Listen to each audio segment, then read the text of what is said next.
How's it going, everybody? Welcome to this week's episode of the First 15. Thank you so much for coming by and hanging out on this monumentous night. That is right.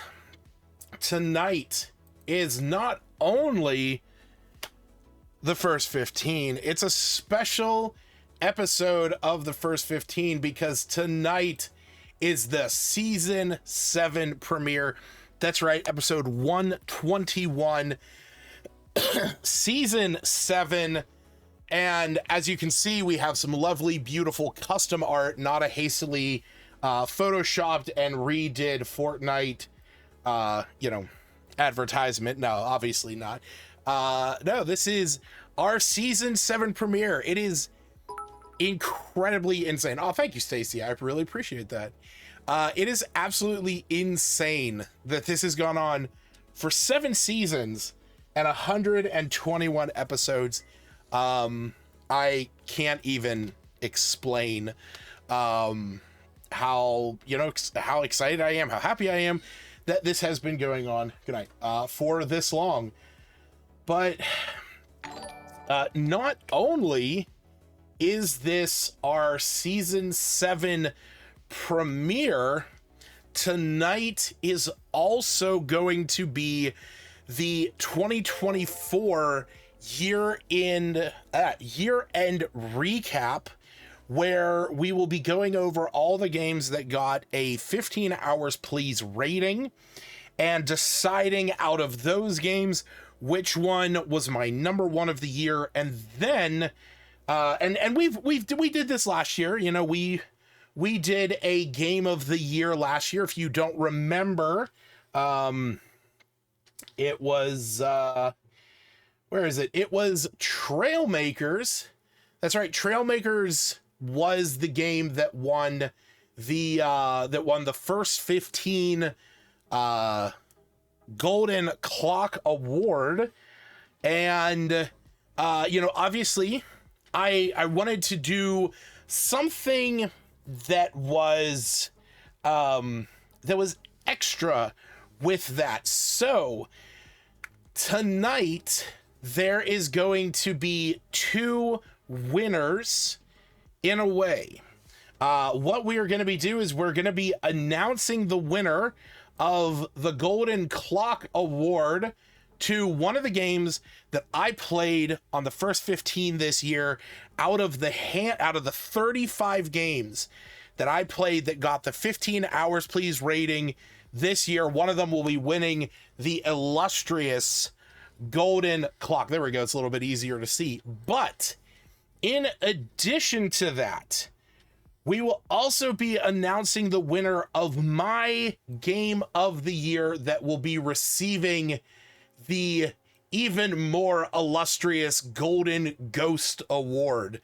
So that will be all tonight. Now, I will say, the Golden Ghost is eligible for any game that I played in 2024. So it didn't necessarily have to be a first 15. It didn't necessarily have to be, on this show. Just any one of the games that I played this year is eligible. So that will be coming up after our normally scheduled program. In honor of Aaron, should make worst game be the Golden Penis Award. You know what? I can't have that on stream, but I will say it would go to the click-holding game. That is who that would go towards, Jared. I don't know if anyone else is able to see his message. Because the auto mod is getting it. But if we had a most regrettable game of the year, it would definitely be the click-holding game. It was funny, Sarah. It was absolutely hilarious. Yeah, you didn't see the message because the auto mod was blocking it. I keep clicking allow, but it keeps rescinding it. Oh well. But before we get to the awards, we got to get through our first 15 episode. And to those of you that might be new to the stream, there's a number of you at the moment. So if you are new to the stream, thanks for coming by and hanging out. Really appreciate it. To give you a rundown of what we do here every week on these lovely Thursday evenings, we pick a handful of games that I have never played, and we play each one of them for just 15 minutes. We don't try to go super hard into games because I feel like a game should be able to catch you within the first 15 minutes, and that should be the experience that you get with it. But after we play each one of them, we ruminate on it, we talk about the things we did like, things we didn't like, and then we give it a rating on this brand new tier list that you see next to me. And what is that, folks? If you're a new viewer, this might not seem weird, but to those who have been around for a while, Jared, Glenn, Ms. Roy, Sarah, Stacy, you'll notice we have a new rating. That's right, season 7, we are finally introducing the rating that has been a mystery, that has been talked about, that has been a phantasm of this stream for months. And that is 1.5 hours for sure. Normally, we would have the ratings of 15 hours. Please, 15 more minutes. 15 minutes was enough, and 15 minutes too long. But season 7, we're introducing the new rating of 1.5 hours for sure. For games that need more than just 15 minutes, but maybe aren't ready for the 15 hours, please. And who knows what this is gonna do to the whole rating system. I mean, I've even questioned, should I go back and re-rate all of the other games in the past? And no, I'm absolutely not gonna do that, because as you guys know, we've had a lot of games, a ton. In fact, we've had 375. And I never even updated our last games. There we go. 378 games that we have played on this stream, and now we're on to season 7. Cannot wait for it. Counterpoint, do a bonus stream. Oh man. Do a bonus stream where we go through and we take all the games that got 15 hours please and 15 more minutes, and we see which ones shift and move. Actually, I would even say 15 more minutes just to see what would get upgraded, truthfully. But that is not the case for right now. No, we are just gonna get a move on with our new tier list. And so we got to get started on our first game of the night, which is Wavetale. So yeah, why don't we get jumping into that? Oh, by the way, it has nothing to do about the stream whatsoever. But I just kind of want to show this little guy off while we're, getting things going. One of the things that I'd signed up for a Kickstarter like almost a year and a half ago, was this little desktop robot buddy named Louie, where you put your phone on a little, he's essentially a phone stand and like a phone charger, but he's a little robot. And he's been hanging out with me for the past couple days, and he's my pal. So you might hear him occasionally while he's sitting on my desk. Yeah, you can see he's working out right now. And you might hear him occasionally when he's hanging out. Here we go. Hey Louie, say hi to the stream. Oh, wait, I have his volume down. There we go. Hold on. Let's try it one more time. Hey, Louie, say hi to the stream for me. Hello, stream viewers. Louie here sending you all intergalactic greetings from Lucas's desk.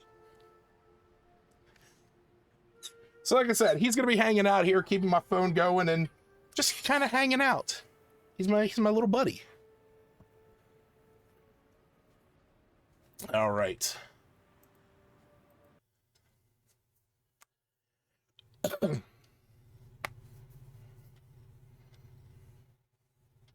Robot is already making better life choices than I am. I've known him for 5 minutes and I would die for him. Yeah, no, I feel that. They say that the ocean is big. I wouldn't know. For me, it's always ended at the horizon, where the water meets the fog. I wish I could see what's beyond that line, beyond our island and the plaza. It's very quiet. I'm usually like weary about games being... Oh, Jesus. Ahoy, ladies! Ladies, my bum. Things that need fixing, I presume. All right. Saw some sparks We're going to go ahead and start the timer. Better check the fountain and Grandpa's memorial as well. Sparks. Got it. Okay. Always some that escape the lighthouse storage, too. Don't let that go to waste. What the fuck? Is it an adventure game? Need a ticket to get the observatory. Sparks by the lighthouse. Doris Skigarat. I'm like, I don't know if it's just the graphical settings. That should lead the power straight into your battery. It's like she thinks I've never done this before. Maybe? I thought she said things need fisting. The fog is really close today. There must be a reason. I'll take Anita and go investigate when we're done. I thought you weren't gonna take her out before she's repainted. What the fuck? Necessity knows no law, Siggy.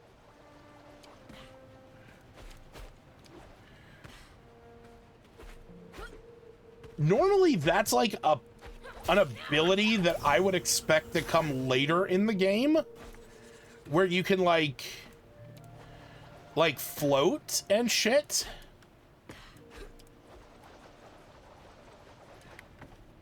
I was not expecting to be able to do that like right there.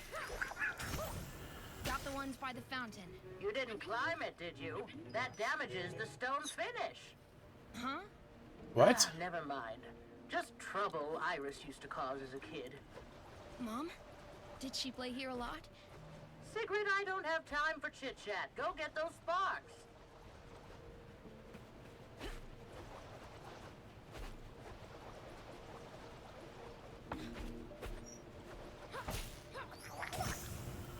What is that down there? Okay. Okay, at least there's no fall damage.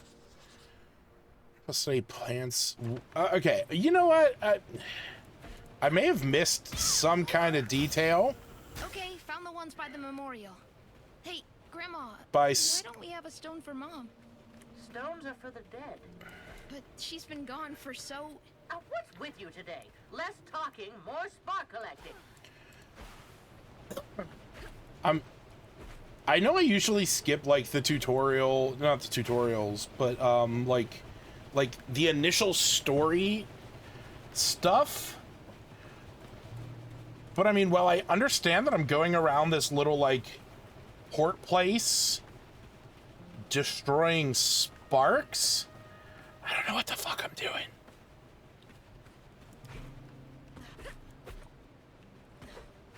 I will say though, I do agree with Stacy. I really enjoy the style of this. I don't know if there's like a name for the style of That's all for the beach, I think. art. You're not going close to the water, are you? Or Just to get the sparks, I wasn't... like design that doesn't use harsh outlines. More than a few feet down and I know. But I really like the color. There's one thing though. I'm gonna pause the timer real quick. Do I actually have? There's no like. Okay, so it looks pixelated, but it's also not. I don't know. All right, I'm gonna start the timer back up. I don't know. It's a very interesting art style. Ah, that should do it. With that fog coming, we sure need all the power we can get. Grandma, what was that about the dirty paws? I wish Isn't that a you'd never song? have to live in a world where that scum still existed. But are they really back? If they are, we better be ready to batten down the hatches. I don't like the look of that. The lighthouse beams should have pushed it away already. Why won't it? Grandma! Oh, Sigrid! oh! Take cover! I really like that art style. That is almost like 3D hand animation almost. What the fuck is that?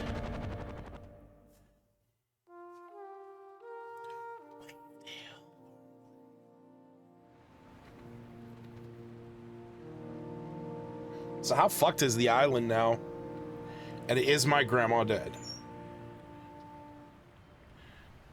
Yeah, there's my storyline.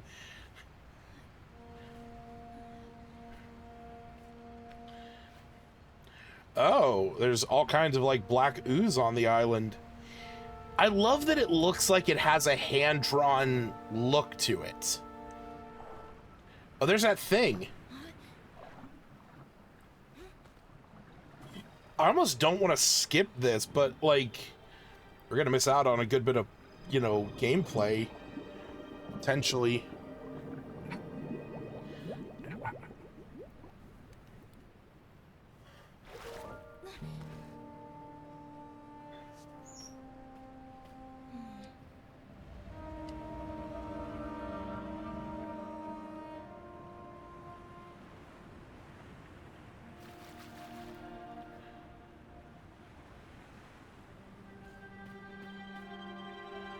Oh, no way. No way.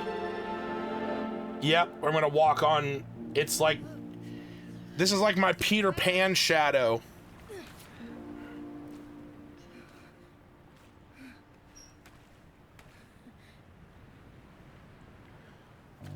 Guys, I'm Jesus. I can walk on water. Isn't this how Jesus did it?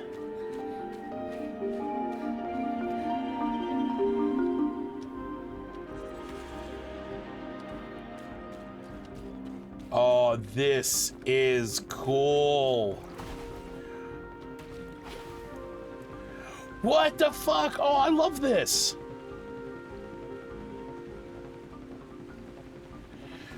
Speaking of the lady. Yeah. Grandma, can you hear me? I'm coming. Oh, shit. I've never seen this much gloom.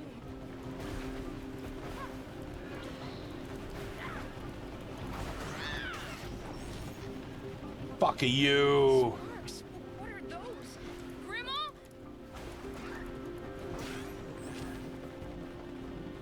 Where's she at? This way? What? Oh.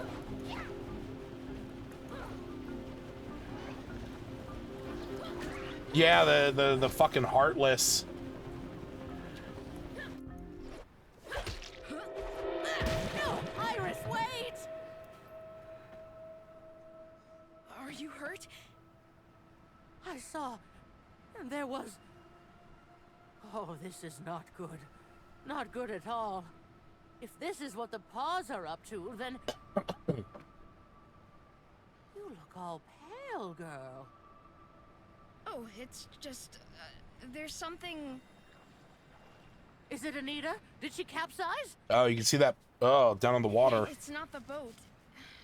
Just come see. Stay back, child. I'll get the harpoon. No, Hell it's not yeah. dangerous. It helped me save you. Helped you? Yeah, like... Just watch. Sigrid, are you out of your mind? We need more sparks, Grandma. I can go get them. Absolutely not. It won't hurt me, I promise. And technically, I'm not in the water, I'm just on it. I don't know if I would trust I don't have that. a choice. Have it your way, girl.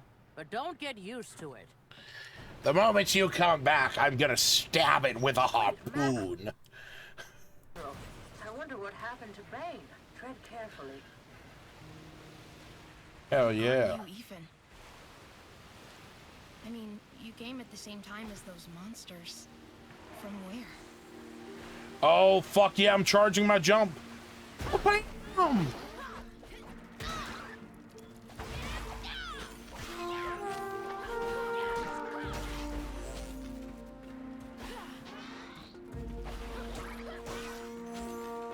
Okay, so right trigger is just run in general. What is that? Free the person trapped to pull yourself to hard to reach places. Oh, cool. That was sick. Oh, there's a bunch of sparklings over here. Huh. Those little sticklebacks won't work for machinery like this. Only good for pocket change.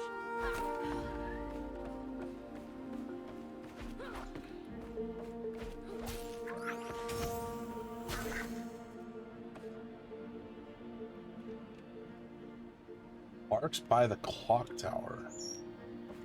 Where's the other one?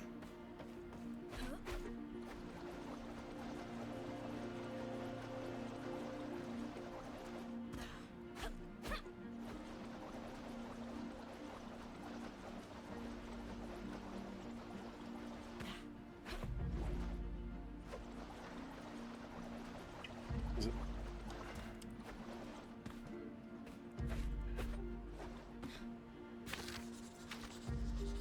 Night Orchid.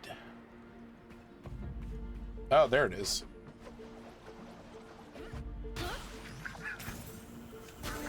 Ugh. That was mother floundering intense.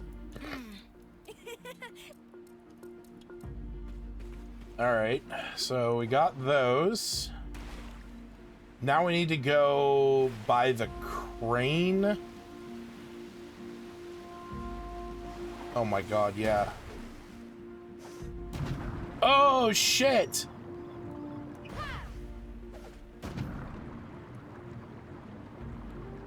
Dude! That is fucking awesome. I just love the movement.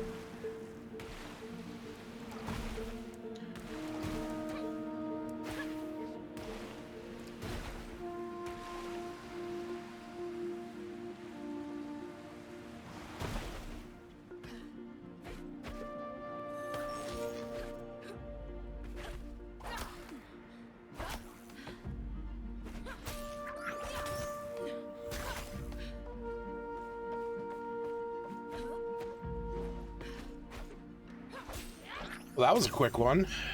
Really didn't have to explore much of the Ferris wheel, so... Bam. your end, Six? Not quite, so don't buy green bananas. What's that?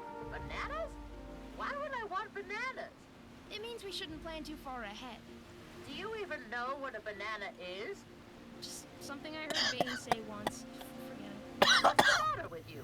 Rambling about fruit. Are you quite all right?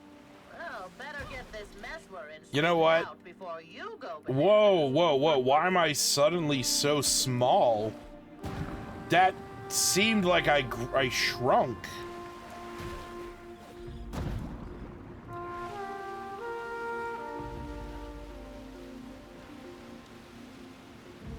What was that? Generators can be used to power devices connected to them.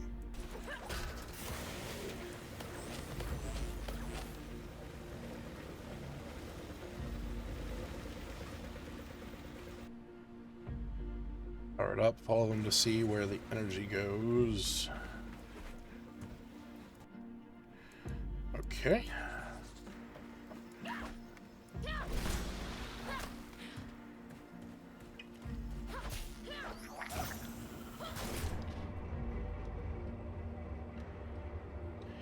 I mean, it definitely helps whenever you don't have that many quests to kind of deal with, that you can just have the quest log on screen at all times. I think I have what we need. Now what? Well, get here stat so we can fill up the tank. Oh man.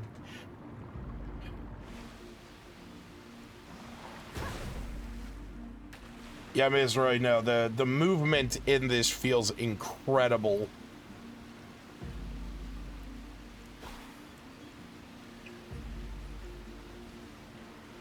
Like, and it's not even that complicated. Like, we're just, you know, moving on water, but it feels so well done.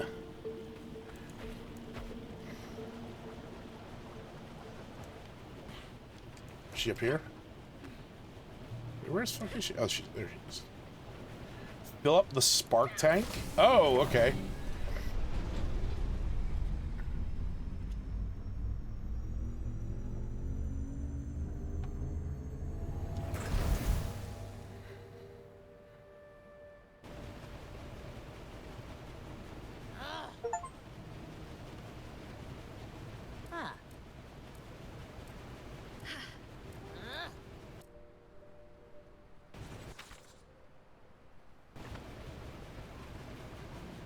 We're going into this.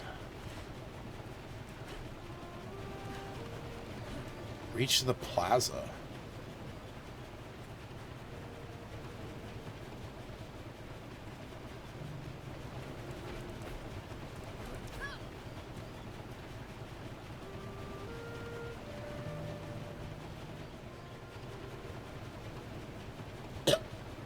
Oh, hell yeah.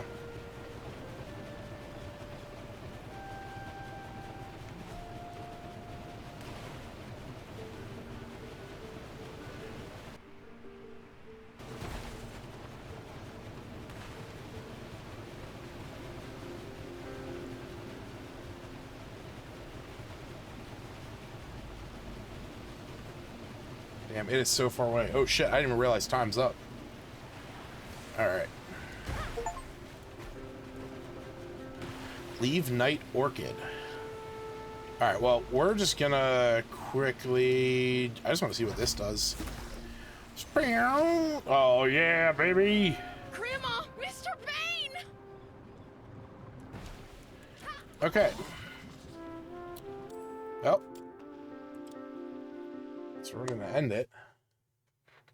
Oh. Reverse water slide, yeah, that very much was.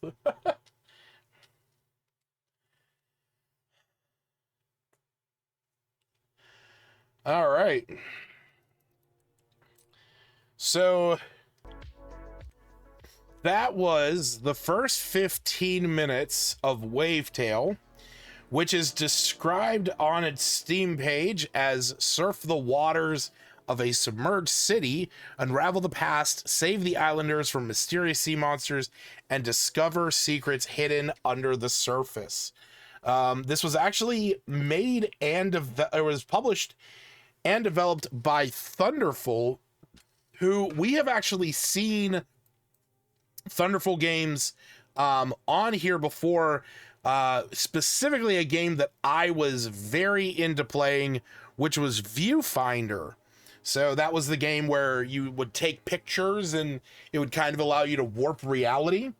So I mean, they don't really feel in the same vein game-wise, but definitely they are very artistic games in their own rights.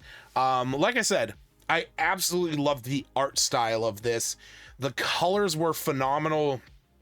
The animation style, especially on the faces, where you could tell they were going for a very like hand animated feel to it. It was really cool, and I there was just something about it that made it very appealing.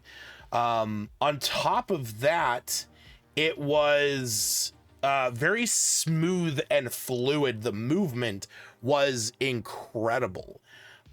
So I definitely recommend checking this out. And as Ms. Roy just said, it is on sale right now for 84% off.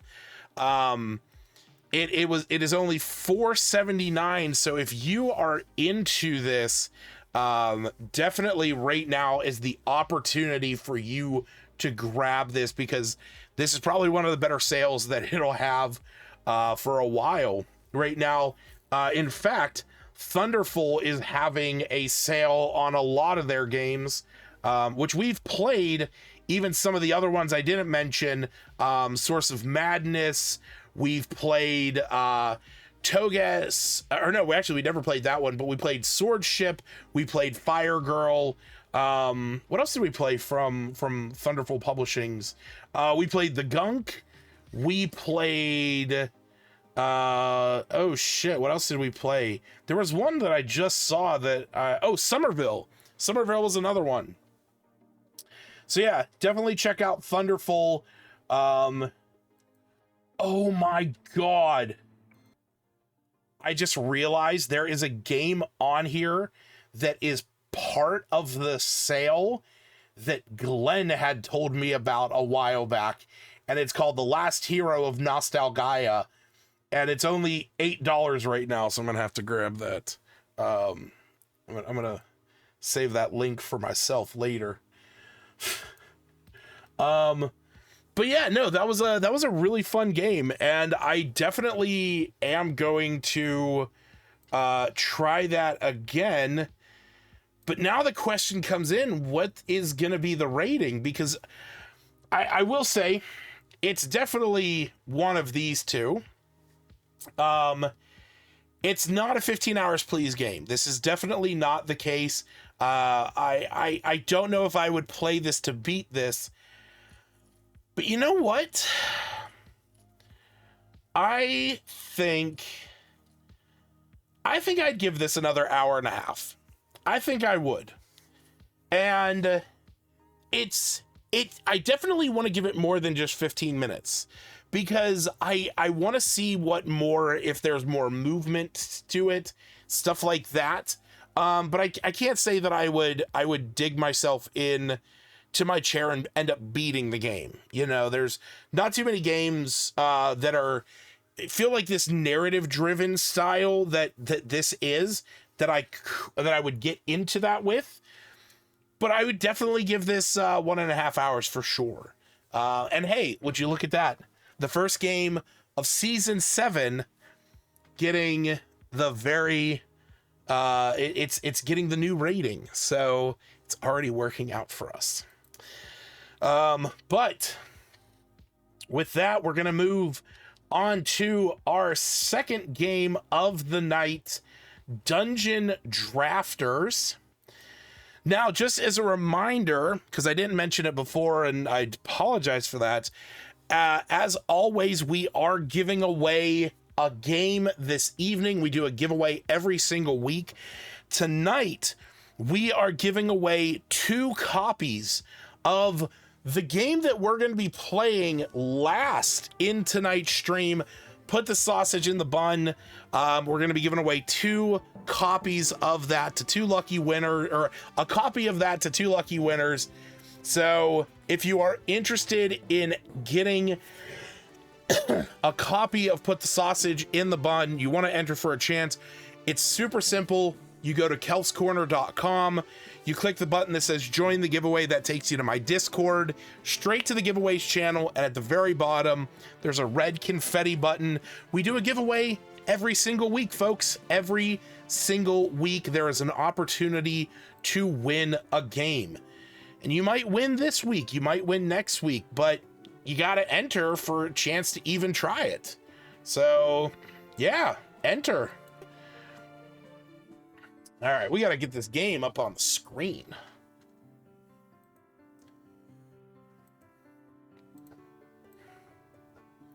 There we go.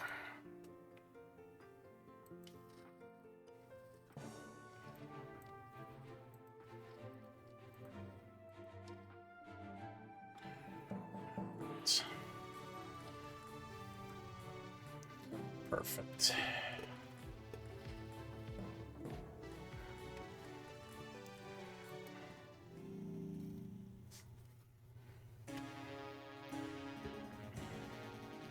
What I feel like this is a card game. Is it? Wait, hold on. Before I click any further, is it? Oh, it is a deck builder. Okay, I thought it was. Traveler journey through the lands. Blah blah blah blah. Okay. Until a 5th appeared, the false archetype, along with their 12 saints. Oh, yeah, okay, I get it. All right, we're gonna start the timer. Card games on motorcycles? Select a character, hold the fuck on, we gotta pause. Mage, Brawler, Monk, Bard, Shinobi, and Explorer. Fuck. All right, Garada Prodigy became the youngest returners to graduate from the Magic Academy. She yearns for adventure and glory. A Corrosion Brawler, famous for being youngest champion of the Battlegrounds history. He's looking to prove himself. Go Shinobi. Well, might have to take the suggestion there. I don't know though, like, I like bards, but I also like mages too. You know what though? I'll take the suggestion. We'll go Shinobi. All right, we're gonna get that timer going again.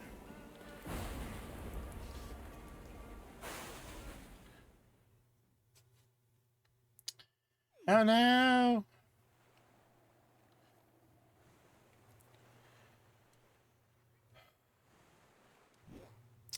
Movement and attacking, so we used WASD. Wait, hold on. Is it better with a mouse and keyboard? Or controller? Oh no, it's great.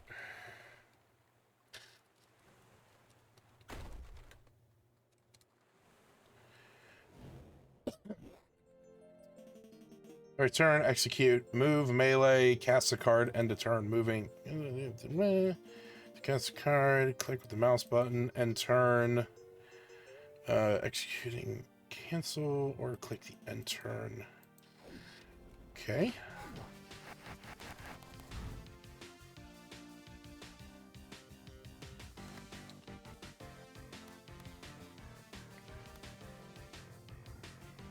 How far can I move? Oh, I see, okay.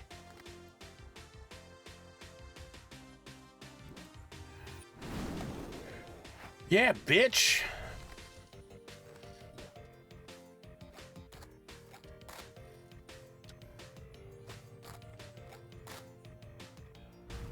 Oh, but I have this one. Or this one. Hell yeah, baby.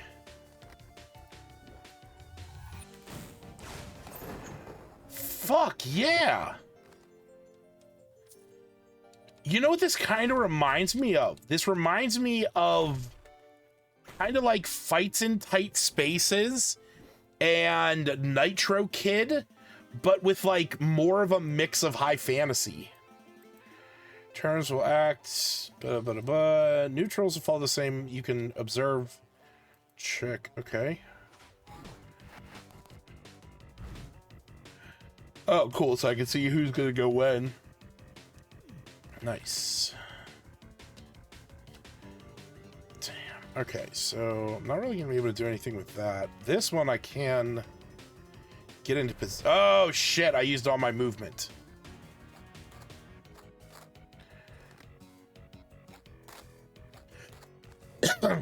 That's fine. They can only move twice, I feel.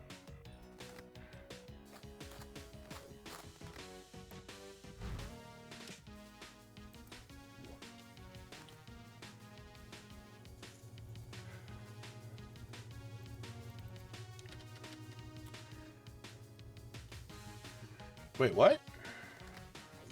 Like 3 damage, teleport. Oh, teleport to target position. Oh, okay. I see what I did.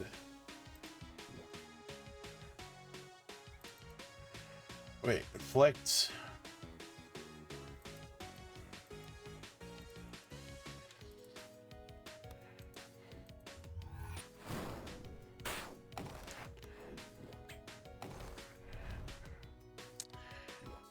Oh, okay. Just standard melee. I was like, I'm wondering, like, if I had, like, if I could just do a standard melee, and then I, yeah, kind of realized that now.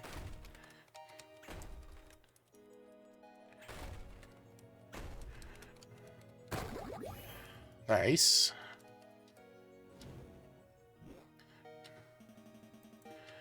So affect these. Diverse can be.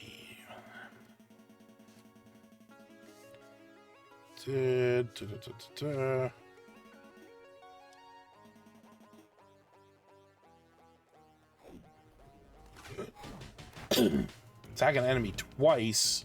If I kill, I can recast it. Fire a shot that inflicts and then jump 2 spaces backwards.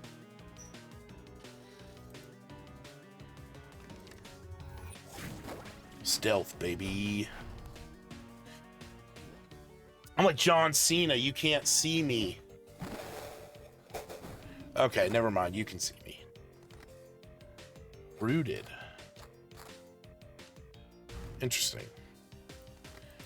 So I have to use this on myself to get rid of it, and that uses up. Okay. All right.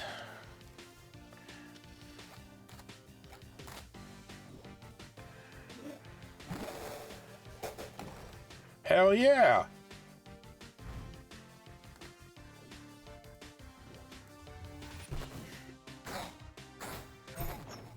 Nice. I don't need to recast it.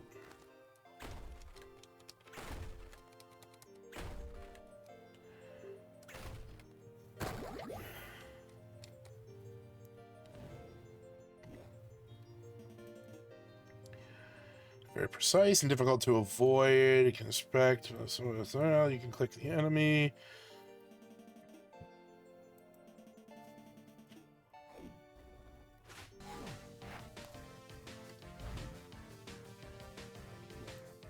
Oh, okay, cool.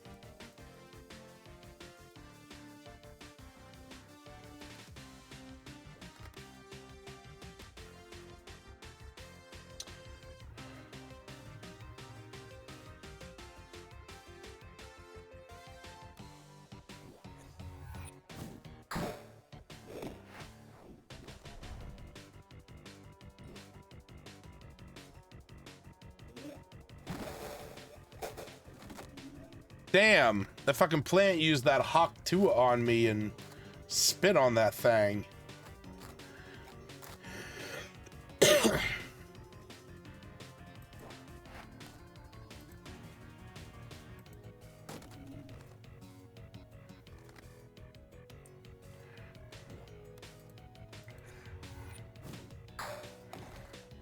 Bam. Yeah, cool.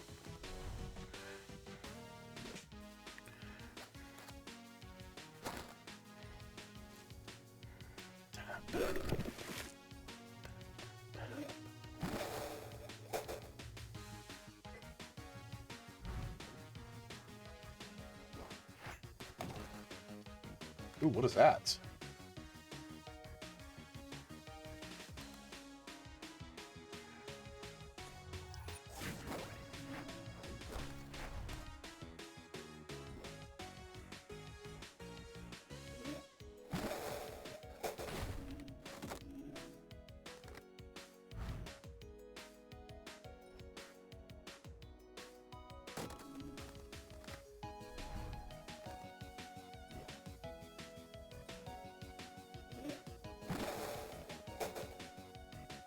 All right.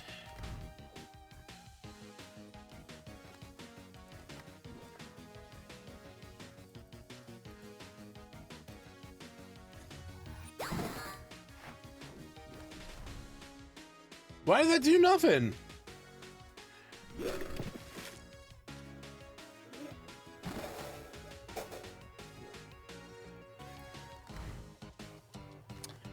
That's 2 health bars. I see that, but I thought it would still do something. Fire a shot that pulls the caster to the impact point, then attack any unit on the impact point. Hell yeah.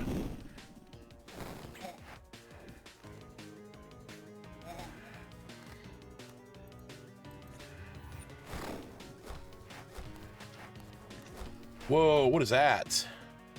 Oh, it has 2 health bars. Oh, I see what you mean. Okay.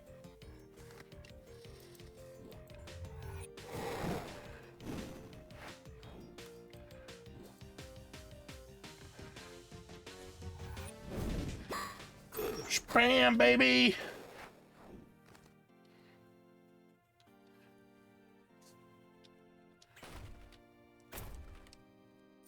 Oh, yeah, we got some money.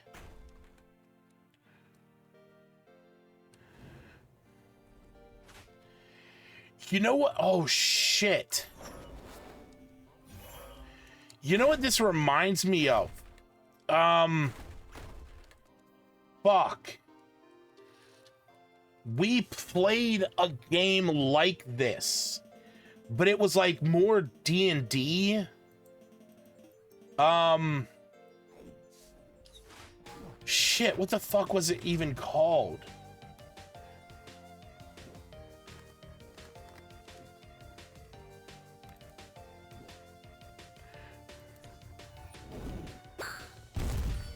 Haha, bitch.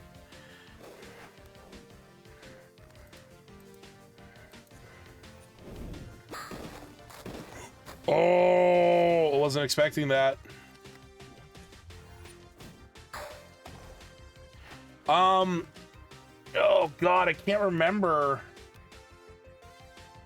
I can't remember what the game was called. What's up, Aaron? Shit.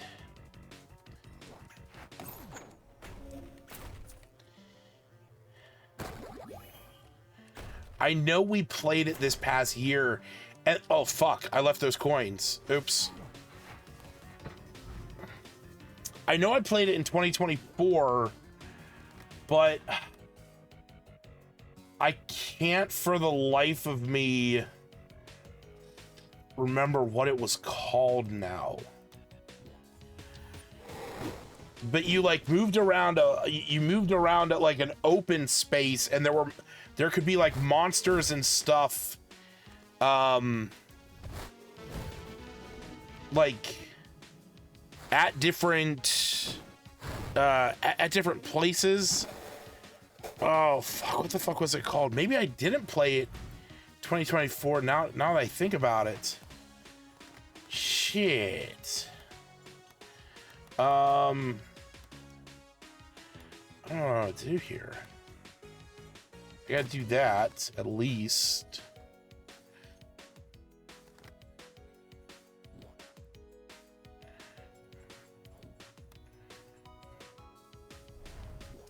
We're just moving up there. Fuck. All right, well.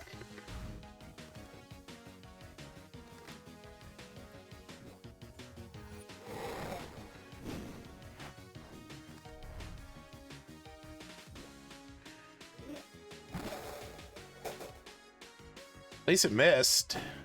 Yeah.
Fuck. Oh, you know what the game was? It was a game called Abalon. That's what it was. It was a game called Abalon, and you played as like it was kind of like this, where there was a grid, and you weren't moving like necessarily from like room to room, but it definitely had a similar vibe to it. Ah, thanks, Aaron. I appreciate that, buddy.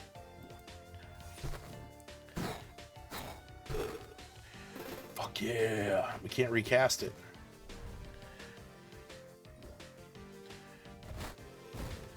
Summon Beetle, you fucker. Aaron, shut the fuck up. Time is not up.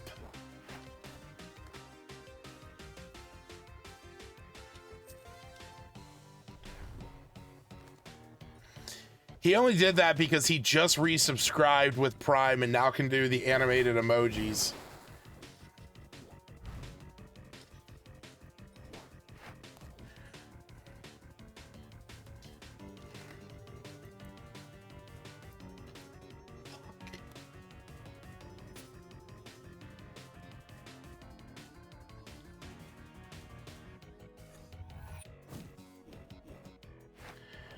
Oh, that thing's gonna blow up. Yeah, no. Time is up.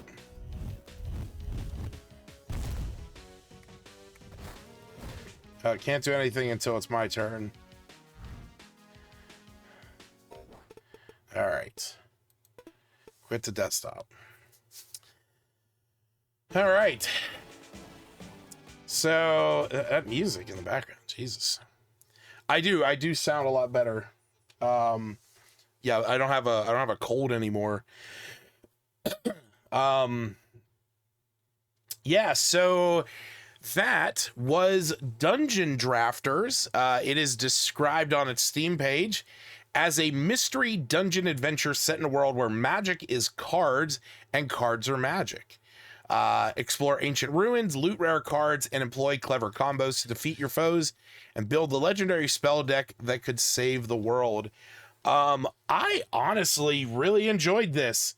Like I said, it kind of felt like that game Abalon, which I actually only gave a 15 more minutes when we played that, and I ended up actually putting more time into that than I expected. Let me see here.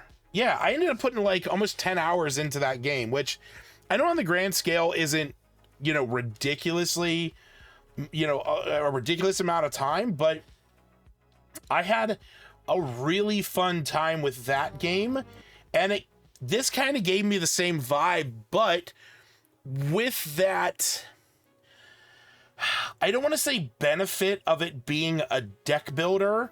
My opinion of deck builders has changed over time, especially since the beginning of me doing this stream in itself. And I mean, Abalon was only back in episode 98.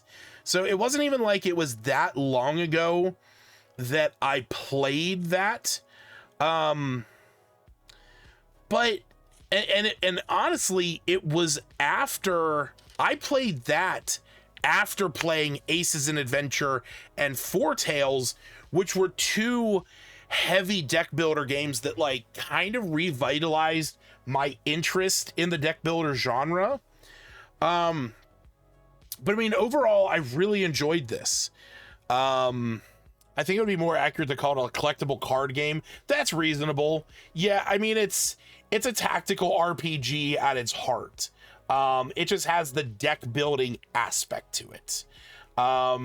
Which, funny enough, it actually has a tag that I have never seen before, which is Mystery Dungeon. Which, I mean, I'm not going to complain. There's some, you know, it's a reasonable, it's a reasonable tag, but I guess I just never really noticed any game having, you know, that particular tag of being a mystery dungeon. But you know, some okay ones out there. But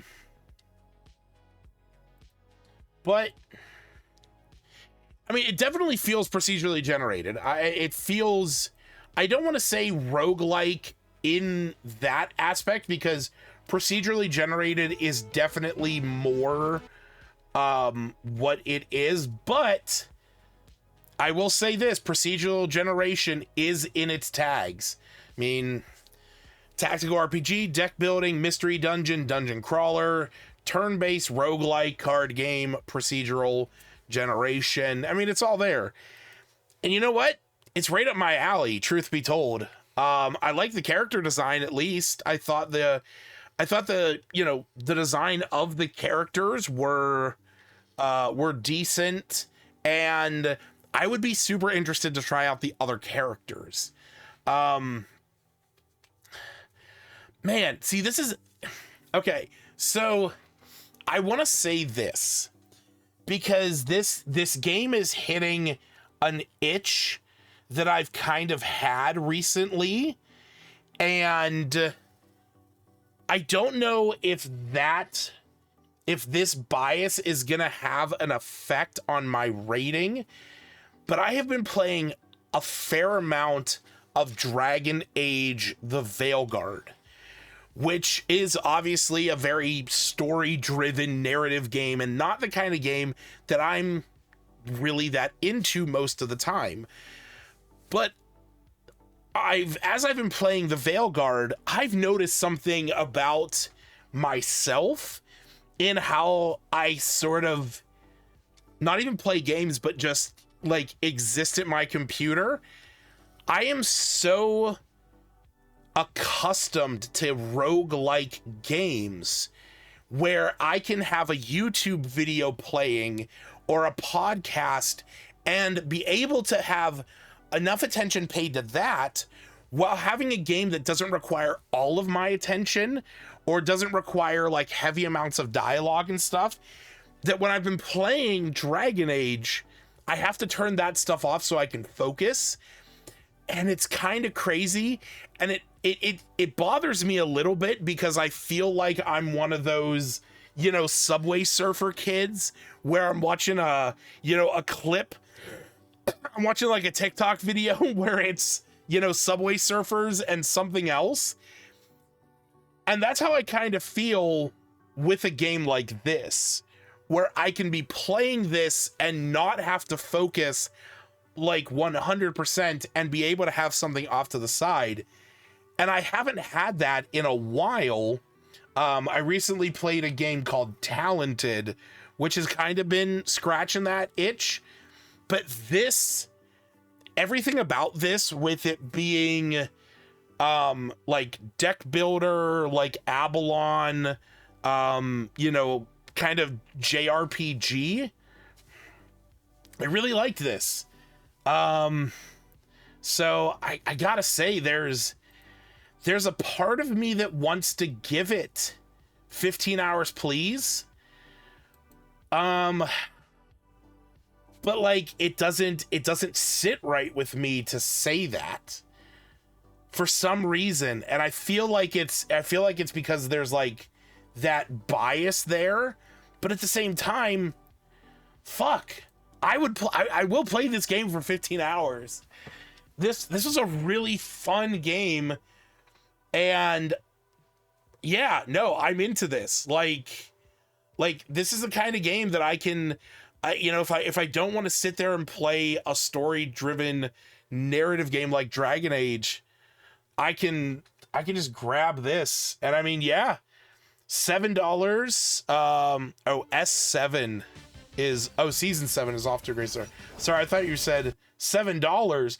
But hey, for what it is worth, this game is only about $16 right now on Steam. It's 35% off. So if you are into this, definitely right now is the chance to grab it.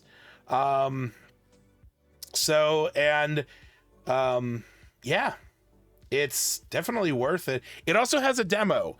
If you don't necessarily want to commit yourself, there is a demo that you can download for free. So definitely check that out if you want to give it a shot yourself before you jump wholesale into it. And I'll tell you what, I might be buying some other games from this developer, Dangen Entertainment. They have a bunch of different games that look pretty cool, so we might be seeing more of them in the future. But yeah, definitely here's the thing I will say. Could I have put it at 1.5 hours for sure and been comfortable with that? Yes. But that desire of mine to just kind of play a game that I can just sort of forget myself and like just play mindlessly almost, this is kind of where I'm at with it. And there's, like I said, I really want to play the mage. I like mages. I like playing wizards. So I definitely want to give that a shot. But that is going to do it for Dungeon Drafters. Now we are moving on to a game that one of my D&D players out there has been very curious about this game, Pizza Possum. So we're going to go ahead and jump into Pizza Possum. Just as a reminder, as I said before, we have a giveaway here on the first 15 every single week. All you have to do is go to kelscorner.com and join the giveaway. Click the button that says join the giveaway. And tonight we're giving away a copy of Put the Sausage in the Bun. We're giving away 2 copies, in fact. So if you just want to grab a copy, or if you want to enter when we after we play the game, you are more than welcome to, because we're going to be doing the giveaway for that after the awards. So there is plenty of time. All right. Oh shit, we're just getting hot and heavy into it. All right, we got to start the timer. Do I smell a gigantic pizza? Yes. Pizza Possum does have couch co-op. In fact, it has remote play together. So if you end up liking this game and you want to play it for yourself and you want to play it co-op with your buddy, you only need 1 copy.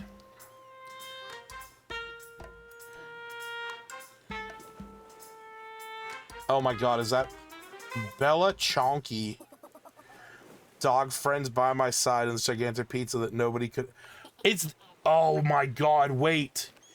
Is our whole thing that we're stealing a pizza?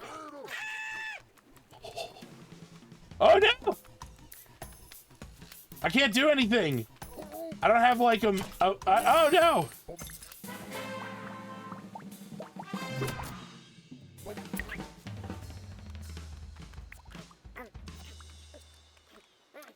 oh, I see. I gotta eat stuff.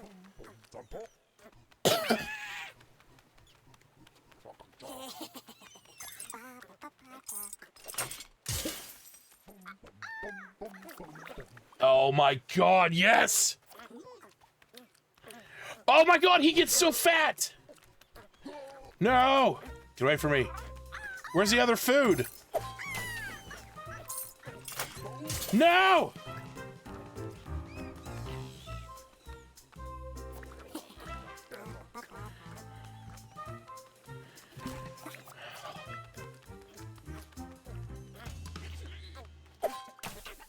Okay, those are obviously my checkpoints.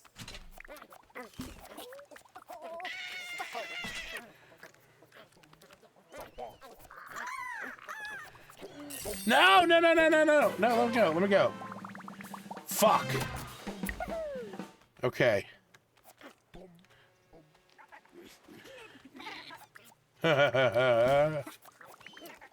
Oh my god, this is incredible.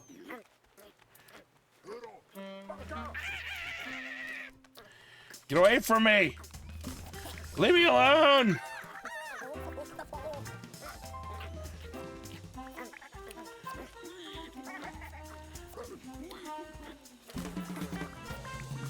Oh, holy shit, yes, ice cream, baby!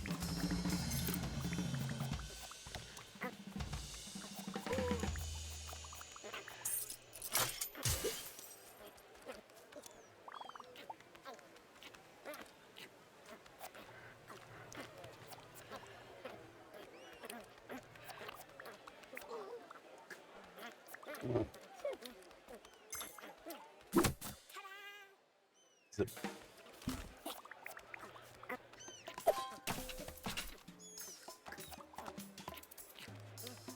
Need so many points.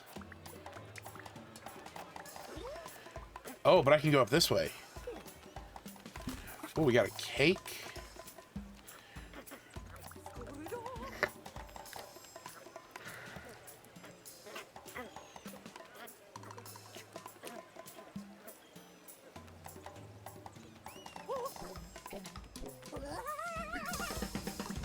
No, no, no, no, let me go.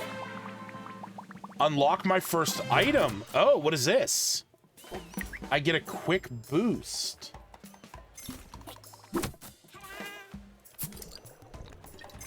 Oh, holy shit, it makes me faster. Okay, cool.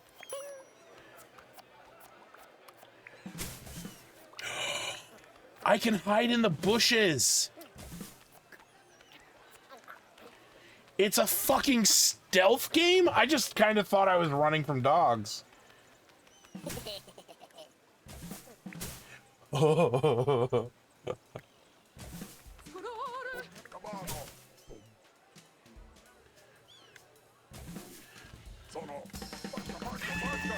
My D&D player is gonna lose her shit over this game.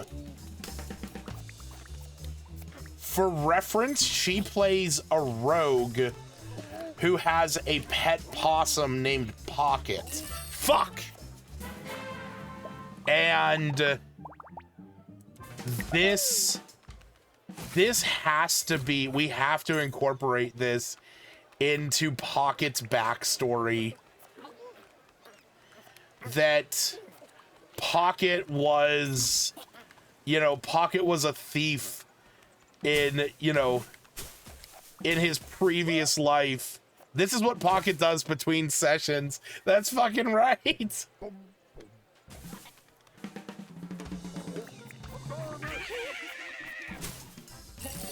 Okay, I wanted to test that. I wanted to actually see if I went inside of that, if I could, like, stay in there and just hide.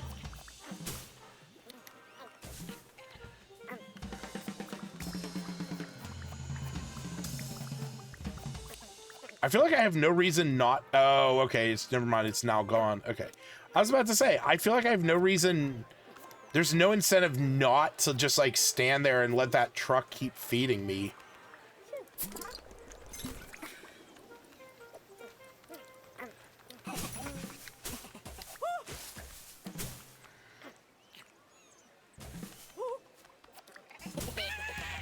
No, no, no, no. Fuck you. I just got out of there. God damn, this is hard. Especially the amount I have to eat in order to get another key.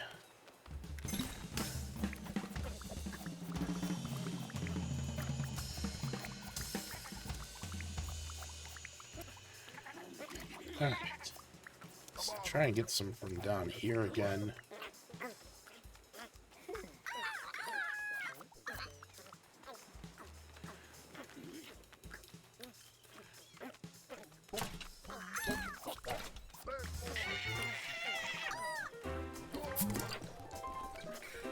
Run, run, run, run, run.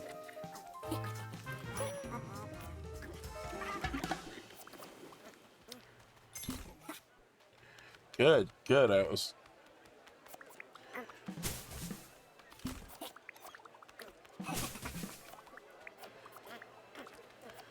Alright, we almost got enough for another key. There we go, okay.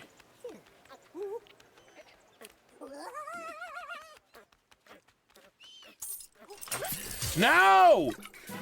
Son of a bitch! Please tell me that that is still unlocked.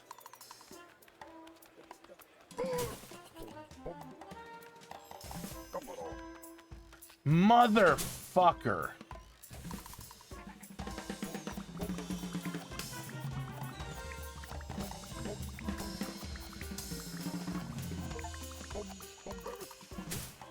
Oh, I got an achievement. Mozzarella and tomathy. Eat the caprese salad. I actually really like caprese salad.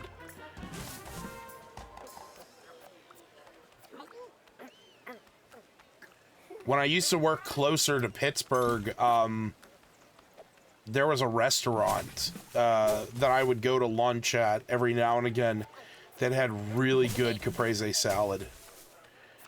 And then I went back there one time. It was by where I actually play D&D with the person that that has Pocket, and I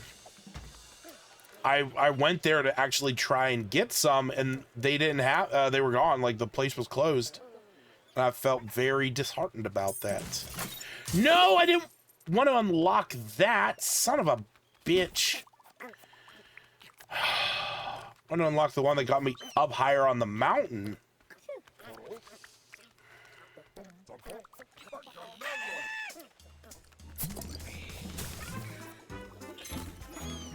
Woohoo!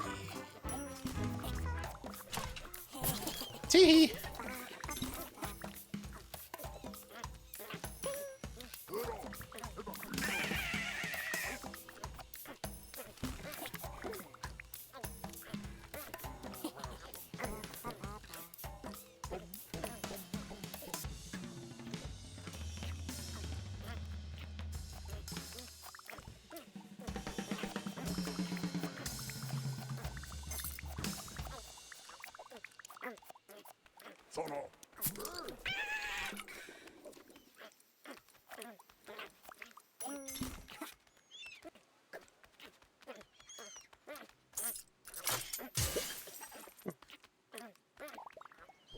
Come on, I gotta find another fucking... I gotta find another checkpoint. No, no, no, no, no! Yes, a checkpoint! Fuck you! Fuck you in your face!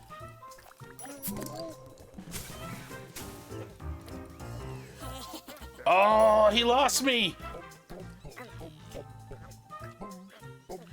You stupid dog.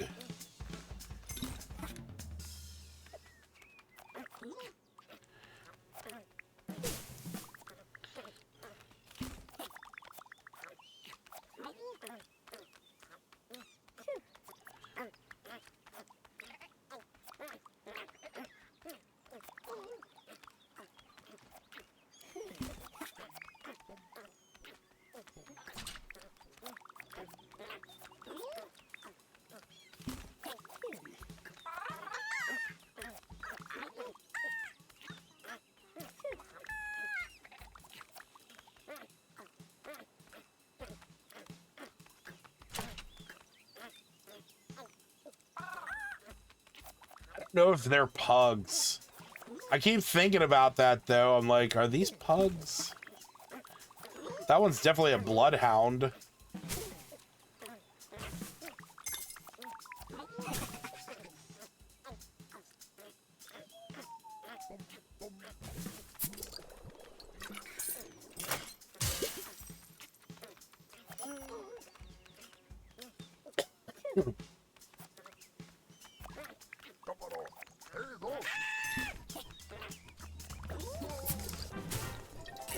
You fucker.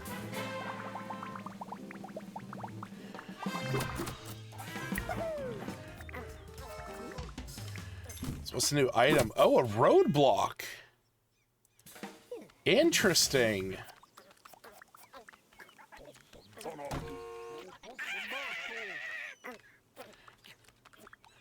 Oh, cool.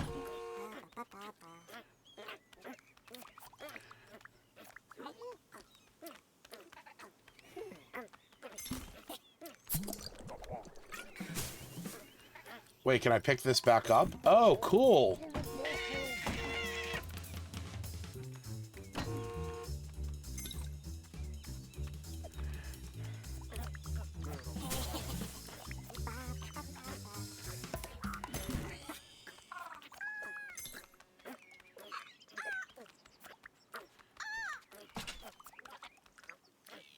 Oh, boy.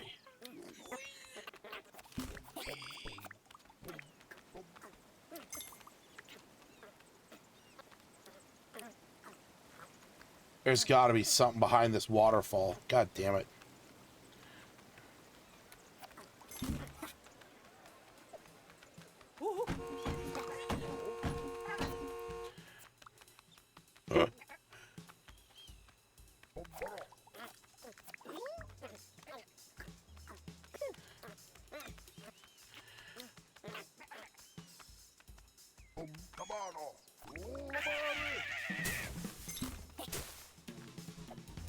No, no, no, no, no!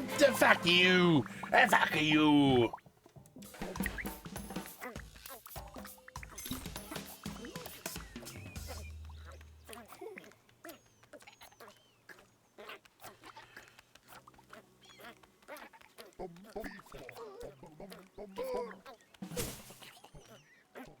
I feel like I'm missing some kind of mechanic.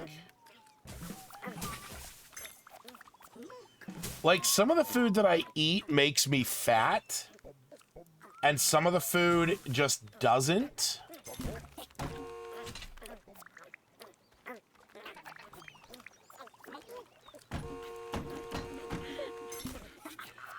And I'm not really sure, like, what the difference is, and if I'm supposed to be, like, eating certain things.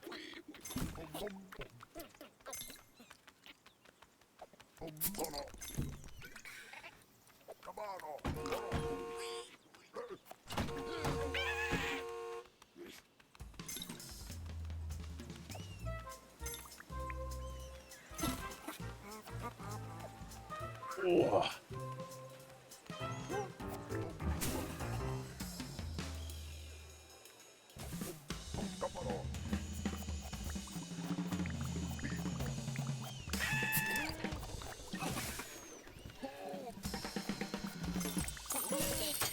Fuck you! No! Oh, time's up? Fuck. I'm very interested to see what co-op would be like. All right. So that was the first 15 of Pizza Possum, which is described as, or its description on Steam page: live your ultimate possum dreams in a snackable, chaotic arcade game. Focus on eating as much food as you can in a single player or local co-op without getting caught. This was a lot of fun. This was really good. If you are into this game right now, just while I'm on its Steam page, it is on sale for 40% off for only $4.19. So if you like this, grab yourself a copy. But no, that was a lot of fun. I would love to play this game co-op. And luckily, like I said, it is remote play together. So, you know, if you actually buy the game and you want to play it with your, you know, with somebody you know that doesn't live by you, or you want to play online with somebody, you can 100% play this with them. Only one of you needs to own it. So yeah, no, this was a great game. I liked the art style. I thought it was really cute. It had almost like a claymation, or like, what was that one game? It almost either had, it feels like claymation, but also like a sewn together kind of feel, like it feels almost like fabric in a way. Playing as a little possum was adorable, and the premise of it is pretty straightforward. I do like the fact that it is a stealth eating game, so that is 100% up my alley. As for a rating, here's where I'm gonna say, okay, I do want to play more of this, but I'm gonna say I want to play more of this co-op with somebody just to see what it's like. But I think that's probably gonna be it. Like, I will play this again for a little bit, but I don't know if I would necessarily play this to completion or even like devote a decent amount of time to it. So I think this one's gonna get a respectable 15 more minutes for me. I want to play it co-op. I do want to sit down with somebody else and play this. Maybe we'll do, it's only 2 players, so maybe Justin and I can do a co-op stream, or Aaron and I can do a co-op stream one of these nights, and you know, we'll give this a shot and stream it on theirs, just because it's a pain in the butt trying to stream while I'm, you know, doing a you know, remote play together. So one of them would have to stream it. But yeah, no, this was a fun game, and something that I do want to play more of. I just don't necessarily know if I would put hours into this game, but definitely would give it at least one or two more plays.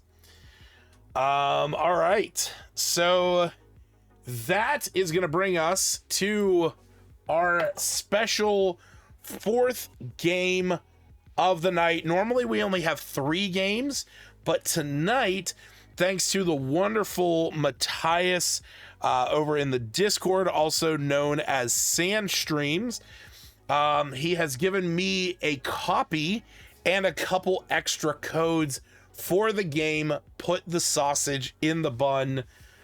So that is gonna be the game that wraps us up for the night. The games wise, mind you. Now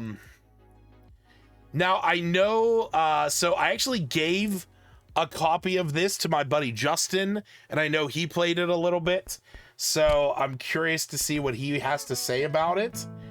But I have been wanting to play this ever since he told me about it. So we are gonna go ahead and get started with this. And reminder, this is the game we are giving away tonight. Okay. So I have balloon. Okay, I can move around. This thing's gonna fall off.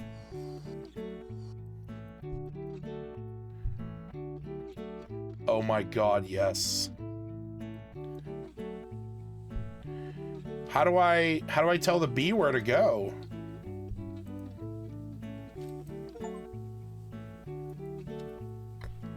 Oh. How do I tell the bee where to go?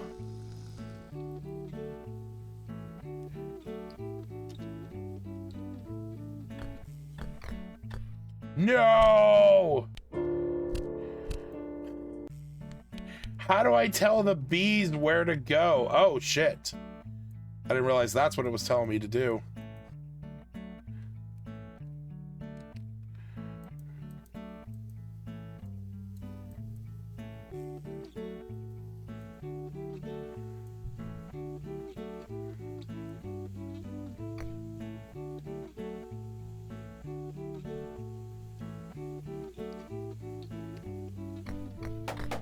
Oh my god, how do I do this?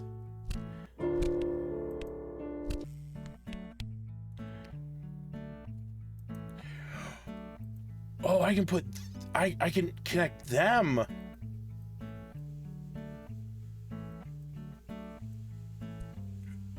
Oh, maybe.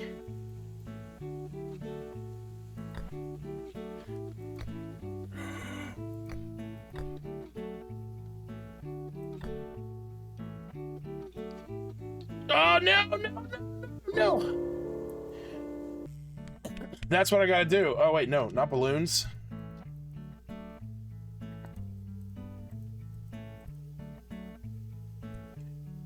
Yes.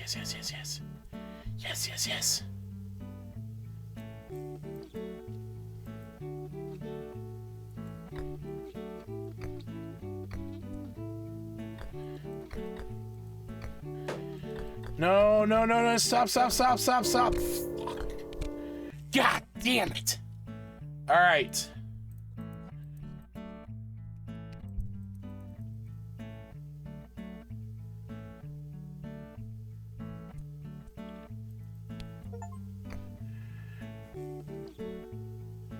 Oh my god.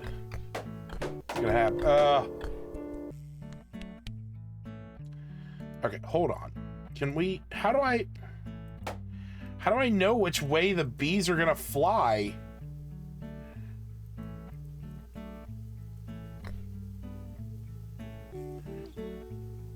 Do they just fly in a straight line? Because if that's the case, I want them flying that way. But it's already, oh my god, it's already well past the hot dog.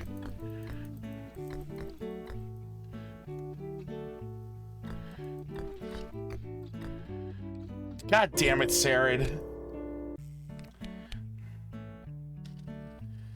Okay. So that's just pulling straight up. So what's the difference?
Oh god.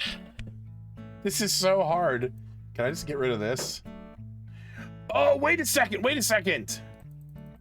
No, I can't get rid of the fucking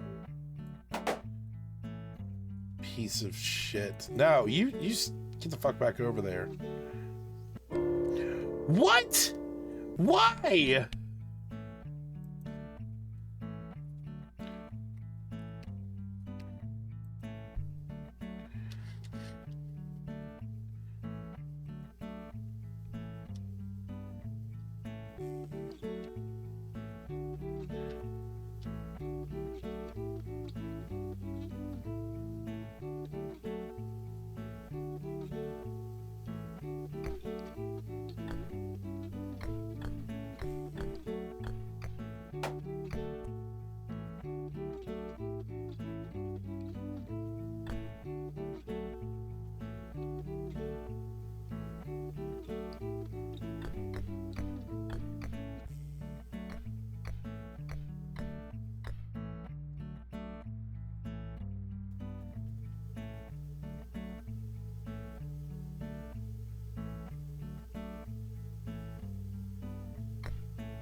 No, no, no, no, no, no, no, no.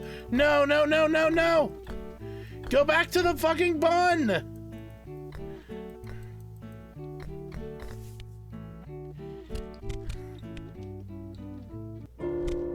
This is so fucking hard.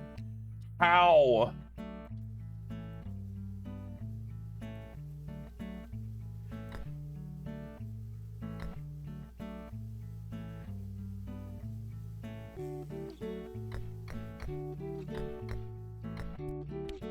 Jesus. Okay.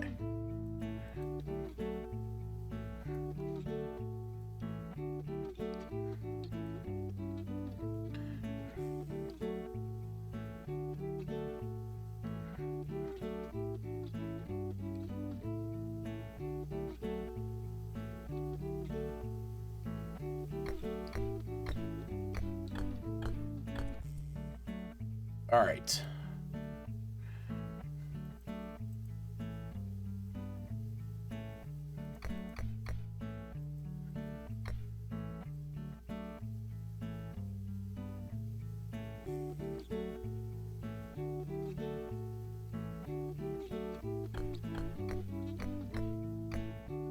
No!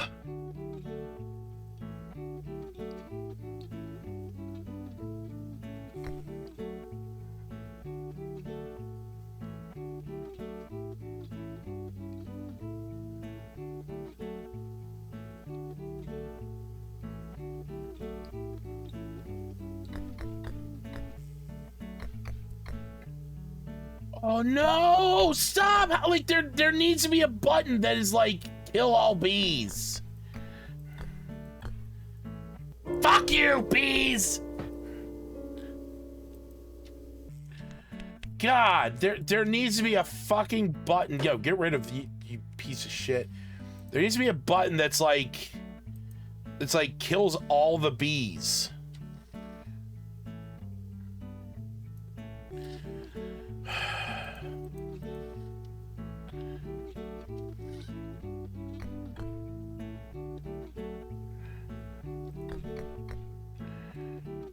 Okay. So, no, the fucking fan is just awful.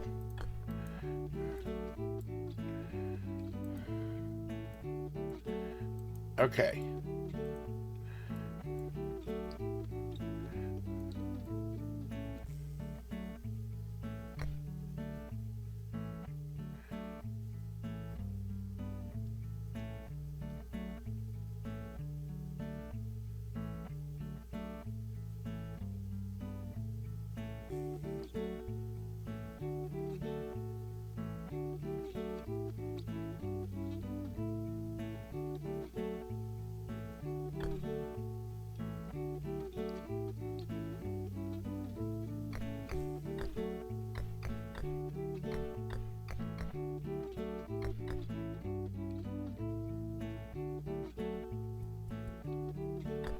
Stop. You stop now. Yes! I got the fucking hot dog in the bun. It only took me 1 minute and 34 fucking seconds. Holy shit. Fine sausage. Holy shit. Wait, it's already in there. Oh my god, we have to put the plate on the table. What? No! There's no way!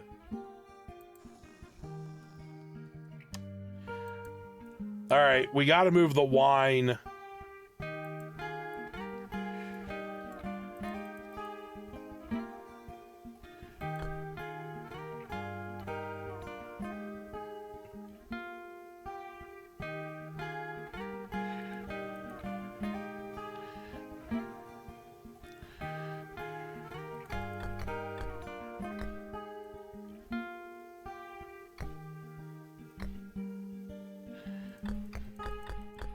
Okay, so we moved that out of the way. We also... How the fuck want it? Let me... What the fuck?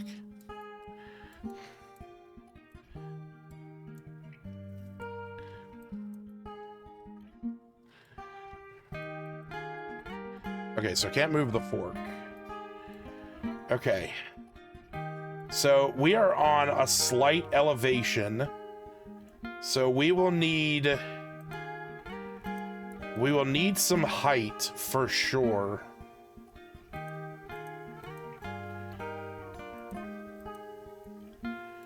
Okay, okay. That's a little too much. All right.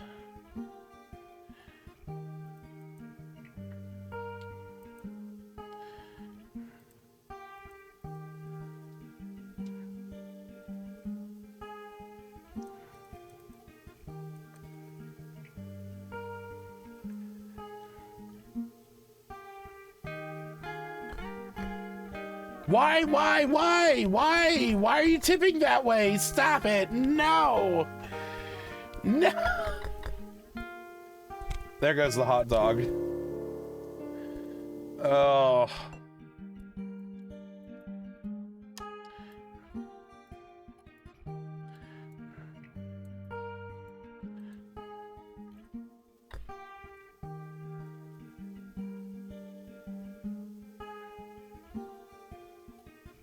All right, first things first.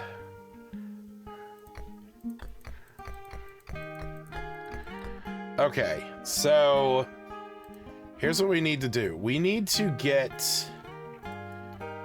have an even distribution of bees.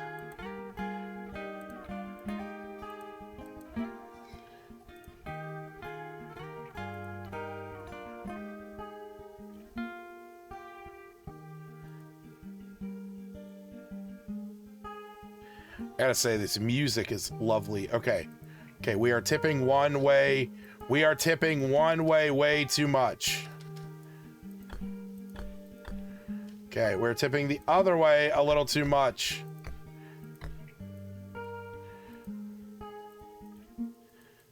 Nope, nope, nope. Tipping too much.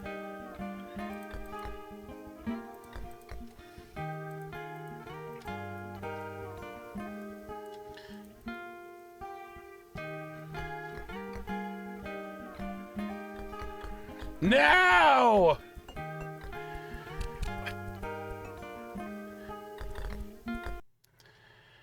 Oh shit, I didn't mean to click back.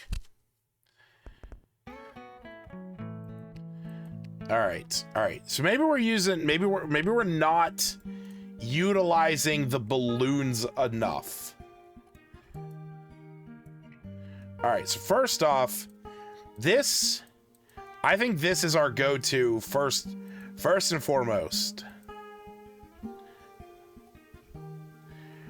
We need to get this wine out of the fucking way. All right. So now we need to put some balloons on here.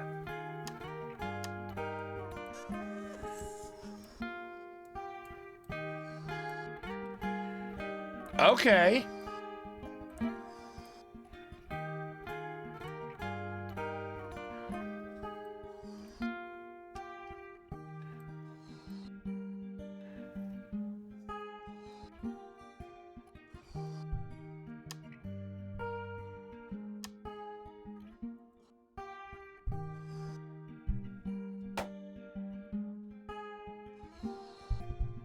Damn it! Time's up anyway. Fuck.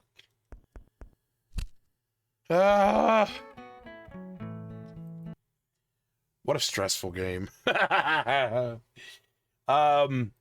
Yeah, so put the sausage on the bun, put the sausage in the bun, is described on its Steam page as guide a wobbly sausage into its bun using balloons and bees in this chaotic physics puzzle. Can you master the fine art of getting the sausage in just the right place? I apparently cannot. I mean, I got the first level, which I'm happy about. But man, oh man, was that challenging. I can't even imagine what the other levels are even like if passing the first one is just that difficult. I mean, it was a fun game. It was a really fun, interesting physics game, and I mean, it was fun to mess with, and it's also a laugh.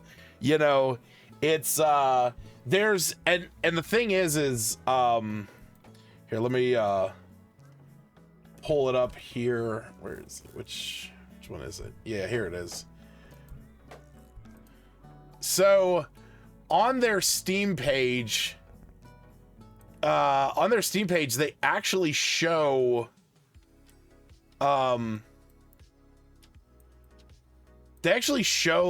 some of the levels that you can play, and like there's ones where you're literally having to move it through lasers that will cut the sausage links.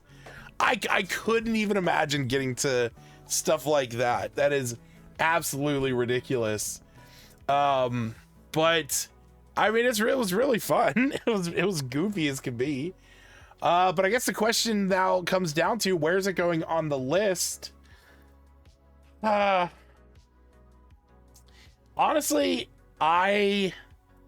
there was a part of me that was like, was this 15 minutes was enough? Like, but no, you know what? I gotta say, this is definitely one of those things where it's kind of like, you know, it's kind of like a frustrating kind of, you know, want to play it again. Like, you just have to beat a level. So you know what? I'm going to give this a solid 15 more minutes. I thought this was really fun. I at least want to play a little bit more of it. Definitely not going to be playing it to completion. No way in hell. And I'll probably get frustrated before I ever got to an hour and a half with it. But I will play that for another couple minutes, you know, just see if I can maybe beat the next level and whatnot. So yeah, that was really fun. Thank you again, Matthias, for sending me a copy of that. And thank you to Polysoup Interactive for making it. It is a really fun game.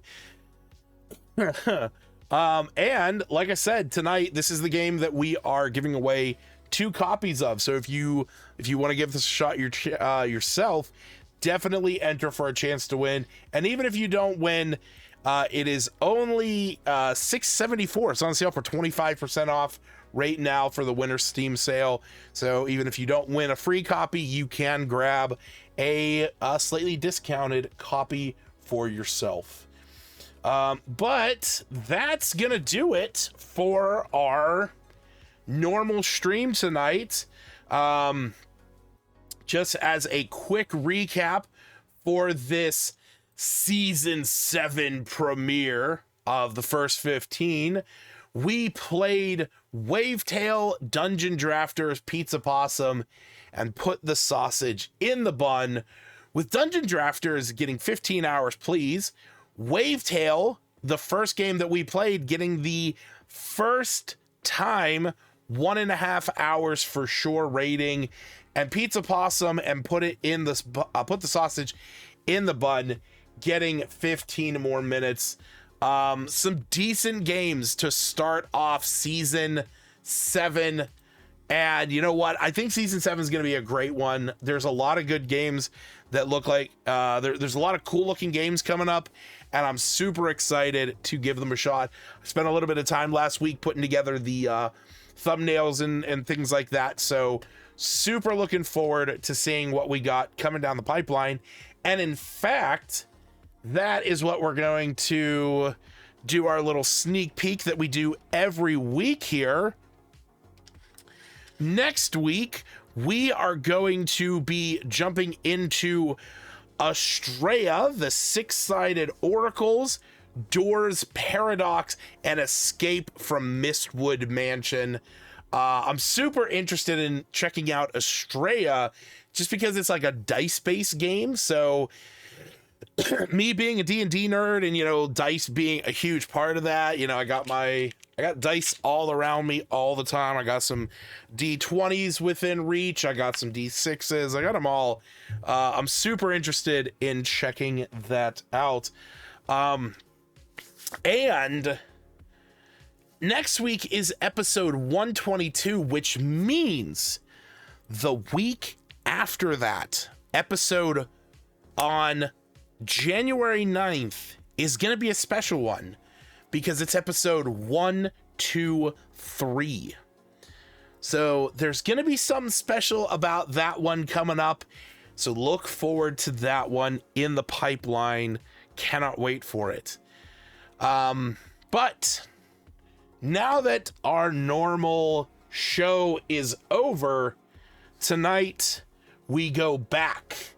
Not to this tier list, and not even to one that is filled, but to a playlist, or to a tier list completely empty, but ready to be filled with some great games. That's right, folks. Right now, we are going to do our sort of year-end review of the games that got 15 hours, please. As we did this last year, if you remember, we actually had a lot more games that ended up on that list, and the reason for that was because we kind of started this show, you know, obviously not at the beginning of the year, so we had some games that came from 2022 that were on there, but these are only the games that we played in 2024 that got the 15 hours please rating. And we're going to go back in, we're going to take a look at them, and we're going to see, you know, kind of did they live up to that, you know, that 15 hours please kind of feel to them. Let me pull this up real quick. Don't know why that's not coming up. It's not behind it, is it? Steam? Let's close that. Okay, there we go.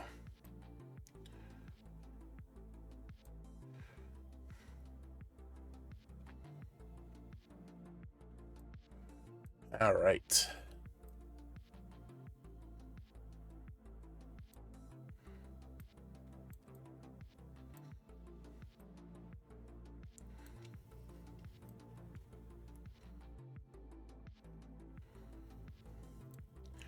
So the way that we're gonna do this is I got the games on here alphabetically, so but we're actually gonna go, I'm gonna pull up my list on the other side, and we're gonna go through these based on where they featured in the episodes.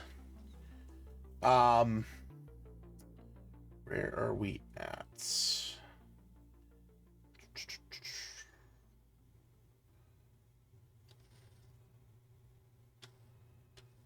Where are we? That's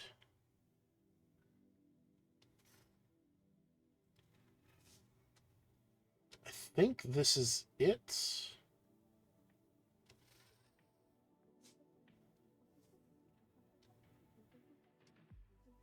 Wait a second. Are these?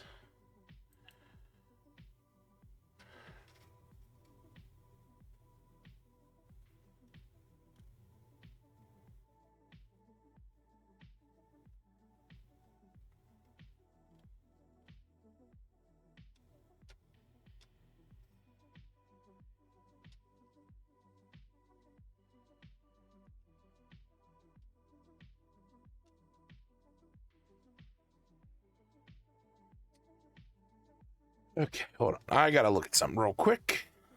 Did I mess up in...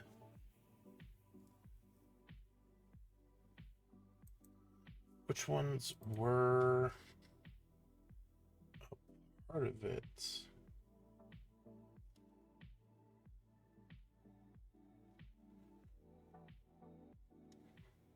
I don't think so.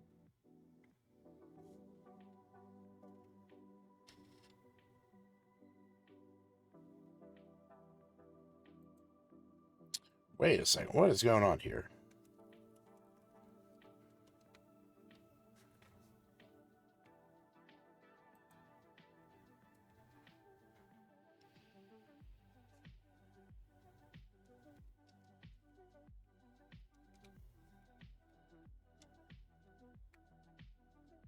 Okay. Sorry. I was getting completely thrown off because yeah, take a quick 5 minutes if you folks need to. I was getting completely thrown off because on my one list I have all the ratings that I updated after every stream. And then I have my Google sheet, which I had the wrong rating on Will You Snail and Minute of Islands because I actually have them swapped for some reason. Because Will You Snail got 15 hours, please. And Minute of Islands got 15 minutes was enough. For some reason, I had those swapped.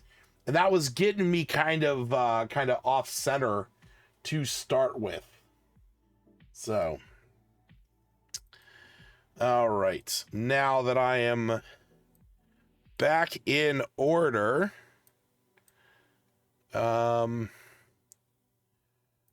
Down here, that works. All right, so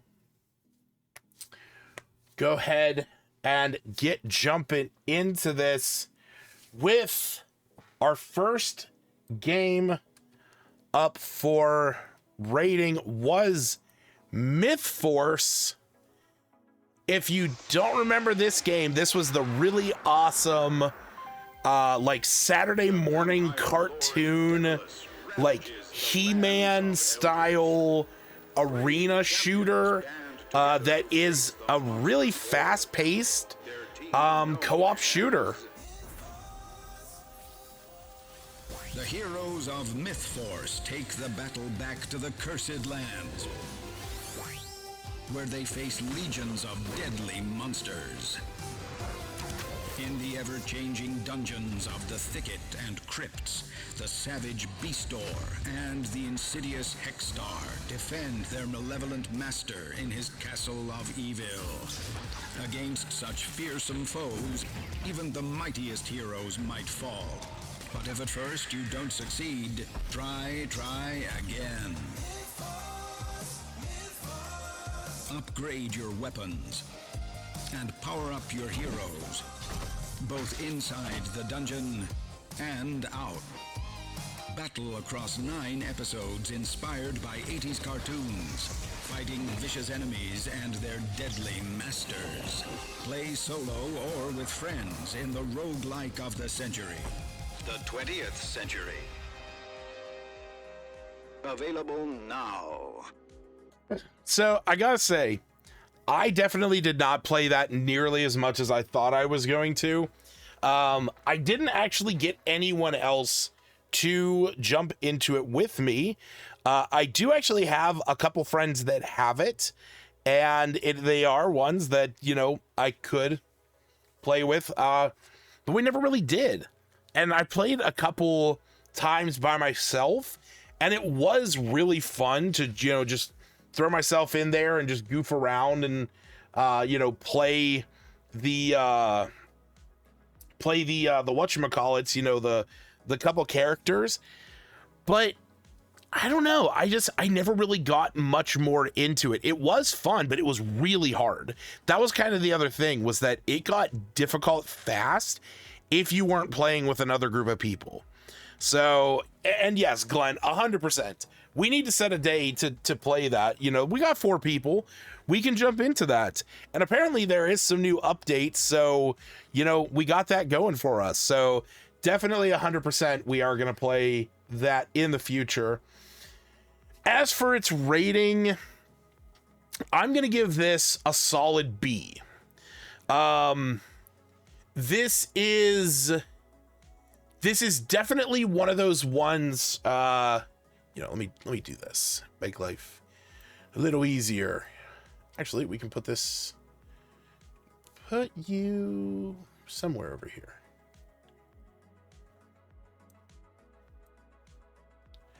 There we go. Perfect. Just put you right up there. That'll be where we have the video. So this is definitely one that's going to get a B. It was a fun game. I really enjoyed it whenever I played it. And I was actually super looking forward to this one.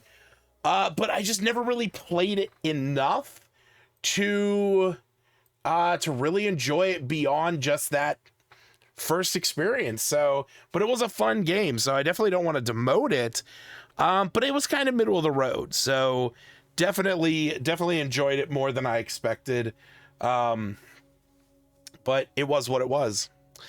Moving on to our next game that came down in 15 hours, please, was Ocho. So this was that really cool top-down, kind of like Hotline Miami, black and white and red shooter. It had a kind of Max Payne feel to it, which was really, really cool because it had like the slow motion and stuff. Got some great ratings on this one and really enjoyed it. But the thing is, I never really played this after the show. Unfortunately, it was one of those ones that I played it for the show and then never really played much of it beyond that. So it was fun and I really enjoyed it. But I just never went back to it. There was never really much that drove me back into playing it. And funny enough, I actually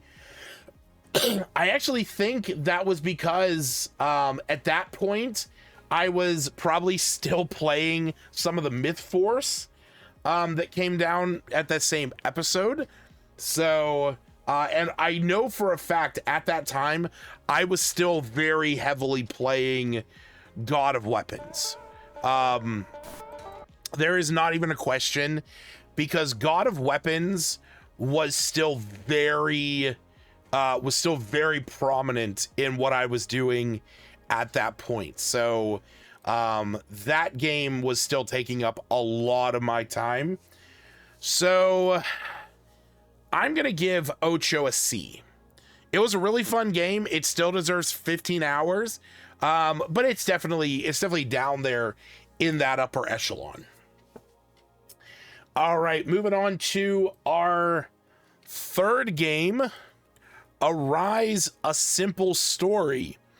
So if you remember this one, this was a really cool kind of narrative driven game where you played as I don't know if you played as like a Viking or something, but you played as this person in almost like a spirit world and solving some of these environmental puzzles. It was very heartfelt. That was kind of the whole thing. Was it was very emotional, and in fact on its Steam page it's described as embark on an emotional journey of losing the love of one's life, manipulate time, solve puzzles, reshape surroundings as you push forward into the bittersweet recollections of a past life. This is a story about happiness and hardship, joy and sorrow, a story that all of us will one day experience. You know what? And the sad part is I never really played more of this one either. This was one of those ones that I played through it and I really enjoyed it, but I didn't get back into it. And that's unfortunate. It was a really awesome game, and I really should get back into that one. Arise was fantastic art style, was an amazing soundtrack. The scene design, the settings was phenomenal. And I never really gave it much more beyond that. And I should. That is one that I will make a point to go back and finish Arise. In fact, I'm curious how long to beat how long to beat Arise? 7 hours. Okay. So yeah, you know what? I'll give that a day. There'll be maybe like two days. I'll sit down and I'll play that for a couple hours and see if I can get through that one. Because like I said, I think that one definitely deserved it. With that in mind, I'm going to give that a B. I'm going to give that a B because that game deserves more than what I gave it. I don't want to give it a C. It definitely has more to give to me than what I feel like I got out of Ocho or Otso. I forget how to pronounce that. But no, that was a really fun game, and I like I said, I think I need to play that one more. All right. Our next game, our fourth game that we had on the list this year was Patrick's Parabox. This was a fantastic puzzle game. As it says there, a mind-bending recursive puzzle about boxes within boxes within boxes within boxes. Learn to use Infinity to your advantage to explore a deep and elegant system. This game was a lot of fun. I put a couple hours into this, playing it. It was really cool, the whole idea of like the recursive levels and having to go down certain levels in order to beat puzzles. This is, to me, this one was an easy A. This was an easy A. I really enjoyed this one. I thought it was super cool, and I definitely think more people need to give that one a shot. Not only is it just a cute game, but it's also a really interesting way to think about puzzles. You know, you kind of have to think about the puzzles on like a different level than you normally would. So Patrick's Parabox, I'll give that one an A. And just as a reminder, these ratings are not like, you know, the same as, you know, like 15 minutes too long and anything like that. I still hold these games in the highest echelon, just as a reminder that this is the cream of the crop. We're simply giving them their own rating. I just want to remind you guys that. So in case I give something like a D or a C, these are not terrible games. I love these games, and I think even if I didn't play a ton of them, these are games that you should go out and give a chance. All right, our next game. This is one that I waited for a while. This is a little to the left. This is a really fun game that is, it kind of plays on people's OCDs in a way. People who like to organize things and sort things in certain ways, because this game allows you to kind of fulfill those tendencies in multiple ways. Each puzzle is, a lot of the puzzles have one way of solving it, and a lot of the puzzles have multiple ways that you can solve it that utilize different different like patterns and whatnot. So I really enjoyed this. I put a couple hours into this as well. I don't think I got super far into it. Some of the puzzles got it. It wasn't necessarily that they were super challenging by any means, but I just got to a point where I was like struggling with some of them to figure out what exactly they were trying to go for with the puzzles themselves. But it was, again, absolutely phenomenal. I really enjoyed this one. I don't necessarily know if I can give this one an S though. It as fun as it was, I lost interest in it fairly quickly. Like, I was super into it to start with and everything was great, but I kind of dropped off of it quick. Now, does that mean this is going to get a bad rating? No way whatsoever. This is going to get a solid A. This is going to get an A+. This is close to S. It just doesn't tick that box that S does to me. So, you know, it is definitely up there, but not going to hit that S rating. Up next, we have a Nice Death. This was a game that my buddy Jared actually got me into. It was a really fun roguelike game. I didn't realize for the longest time that it was a roguelike game. Let's get to the gameplay video. But it's like a platformer action roguelike hack and slash game, and this was a lot of fun. I played this for a little while, and it was cute with the character designs. I know, like I said, I know my buddy Jared was super into this one. But you know what? I stopped playing it fairly quickly. Like I said, I put a little bit of time into this one, but I don't know why. I don't know what it was about it that, you know, just kind of made me lose interest in it sooner rather than later. But this is definitely one that I should go back to. I should play more of this because I had a lot of fun with it when I was playing it. As for its rating, as weird as it may sound with it being an action roguelike, hack and slash, right up my alley, I'm going to have to say Have a Nice Death is going to get a B. I don't know what about it, like, definitely caught my appeal.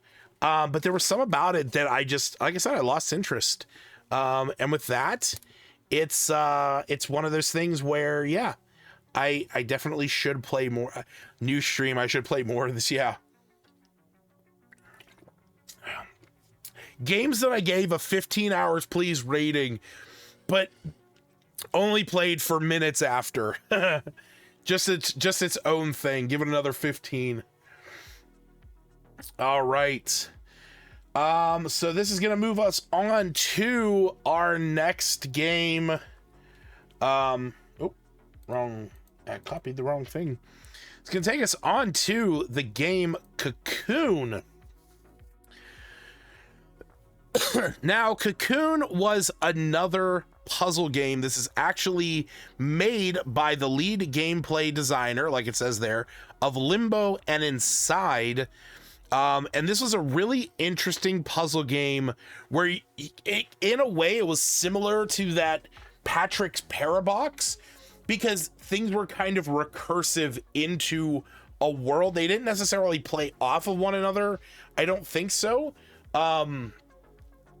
But there was, like, you would go into these orbs and solve puzzles in order to affect that orb on a grander scale. It was a really cool game, and it's published by one of my favorite publishers, Annapurna. It was super cool. I loved the art style of it. The gameplay was pretty simple, and it was just fun. You know, it was just really fun. I remember playing this on Xbox. That's actually why I don't have it on Steam. I was wondering why it doesn't show it in my library, and then I remembered this, as well as Firewatch and Homestead Arcana, were all games that I played from Xbox. So that was definitely a good collection. This one, I didn't play much more beyond what I did. It wasn't a bad game, like I said, but I think I'm going to give this one a C. Not that it's not that not that I didn't enjoy it, but I didn't play it as much as I thought I was going to. The puzzles were fine. They weren't super challenging. Definitely was fun to play it. C for Cocoon. There we go. That's why. That's the only reason. But it was a fun game. It was an enjoyable game. All right. Up next. Oh man. Up next, we have a game that caught me off guard. Aces and Adventures.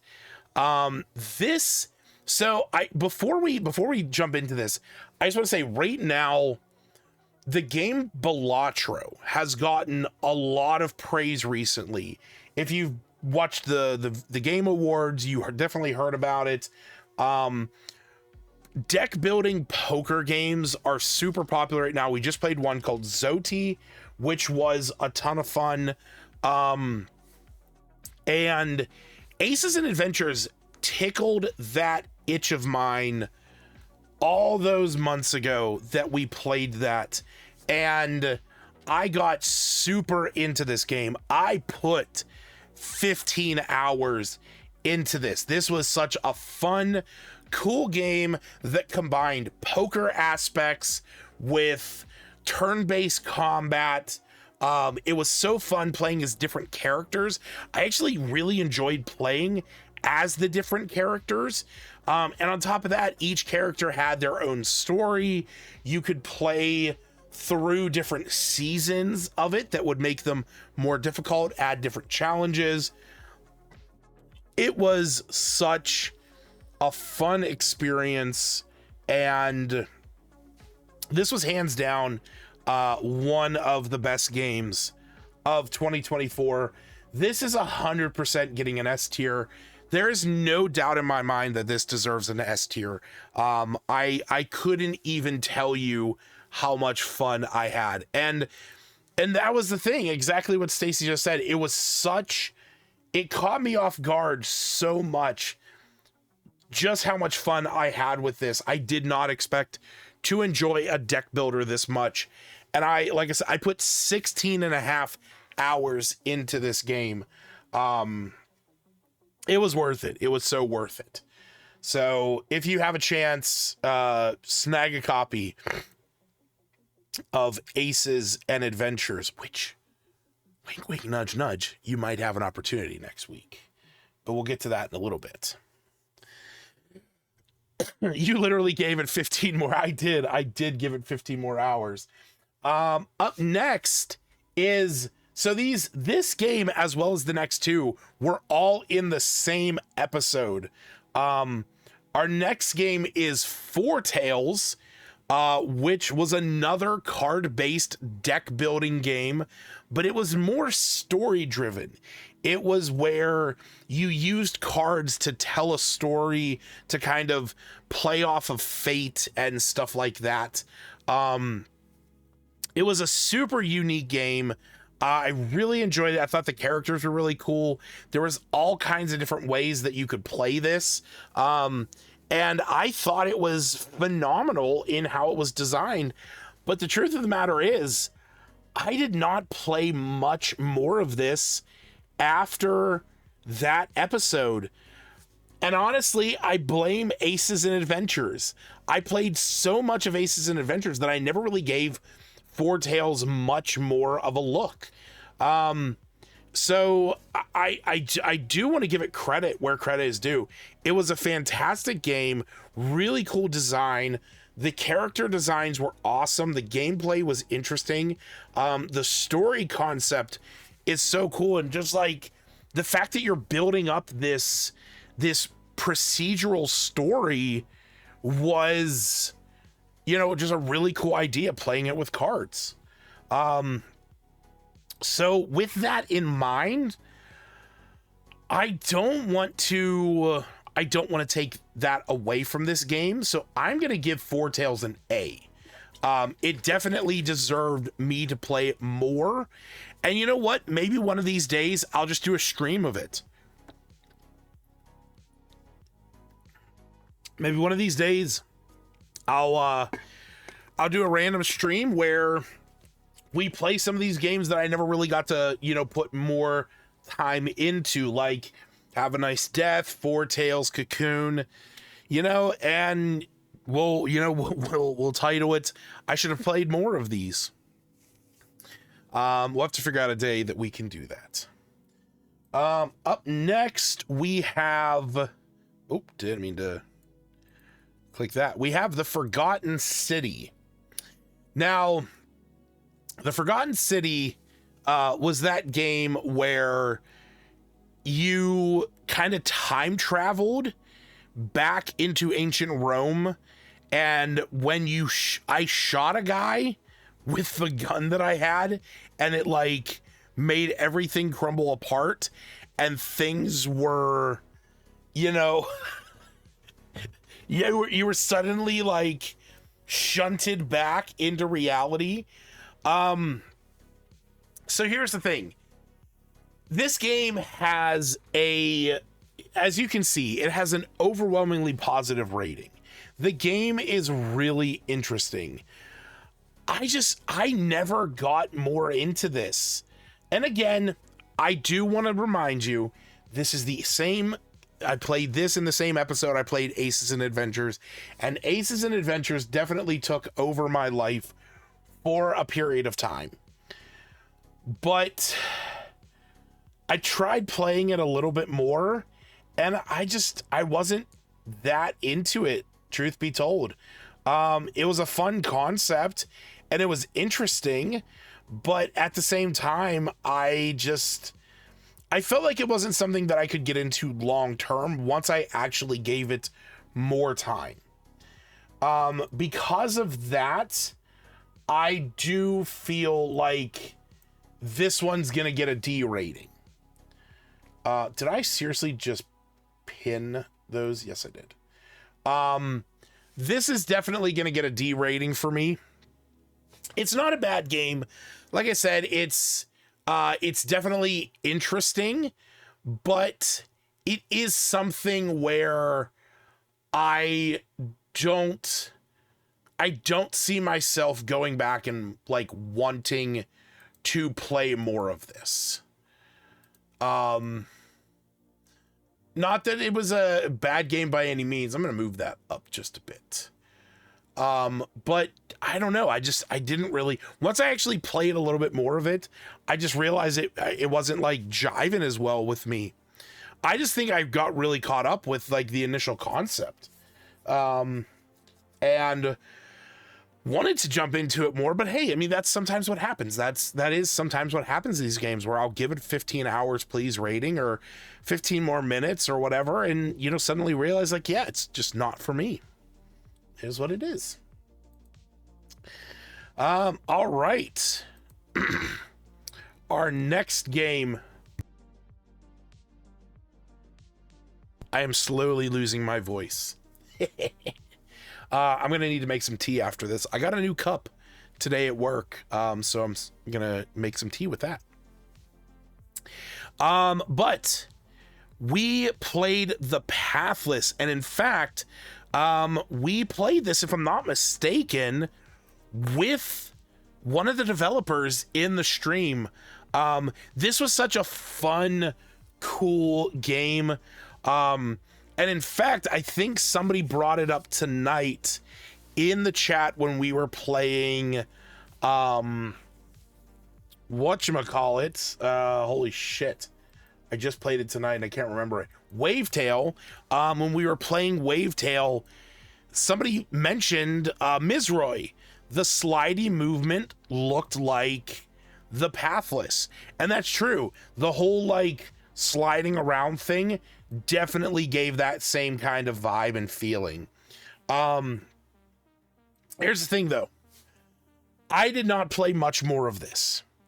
And one of the big reasons why was it honestly started to like, playing it made me feel like sway almost. It was almost like a motion sickness. It was It was playing it in because it had such that swift movement, and I didn't really feel that the first time I played it, but the second time I played it, it was like it kind of like hit like a weird spot in my stomach almost. Forgotten City has a great line. One of the characters' remarks on their situation or how they hate their survival revolves around the choices that someone else makes. You can respond with, "Tell me about it. I lived through a pandemic." Fuck, my God. Holy shit. That's fucking great. That is an absolutely great response. But yeah, no, Pathless was a really cool game, and like I said, I thought it was phenomenal, and it was a really interesting, fun game. Motherfucker, stop pinning images. That being said, I think I'm gonna give this a B.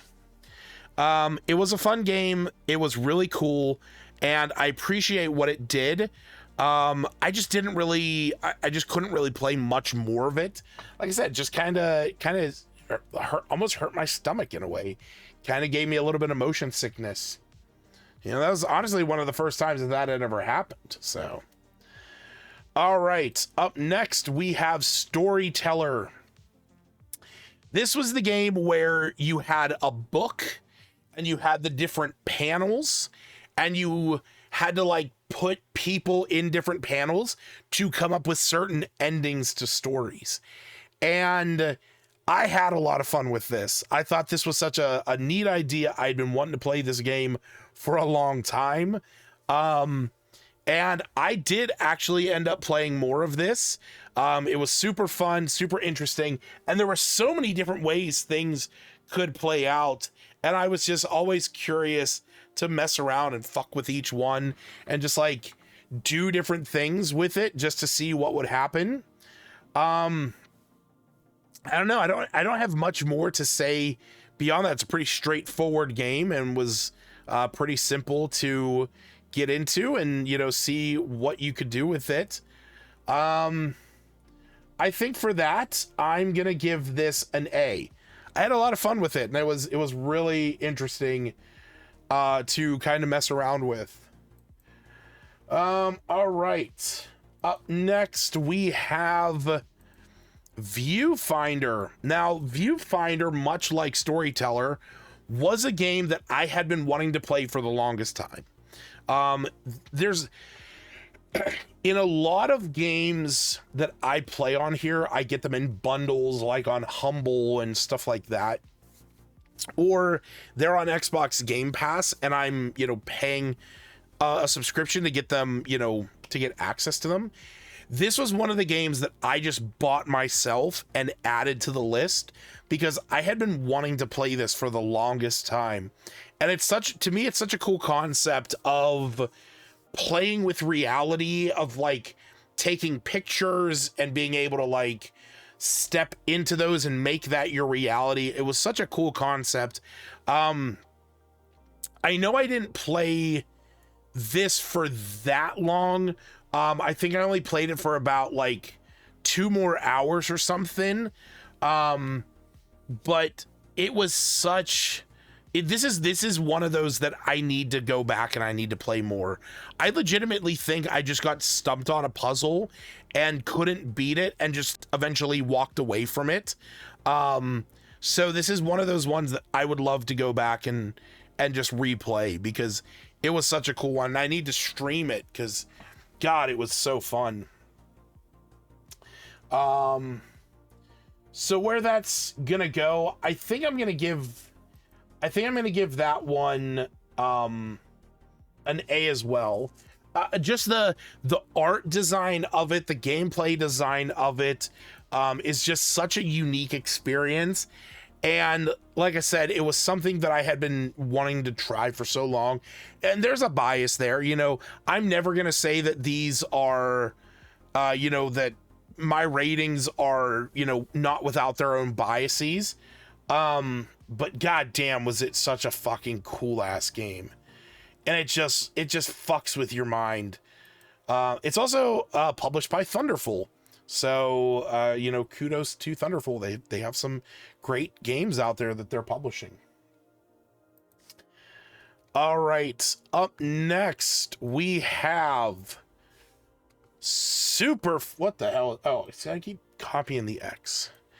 Super Fetch Dog. Now, Super Fetch Dog, this was one of the games that we played in the big, like, handful of games from Punk Cake.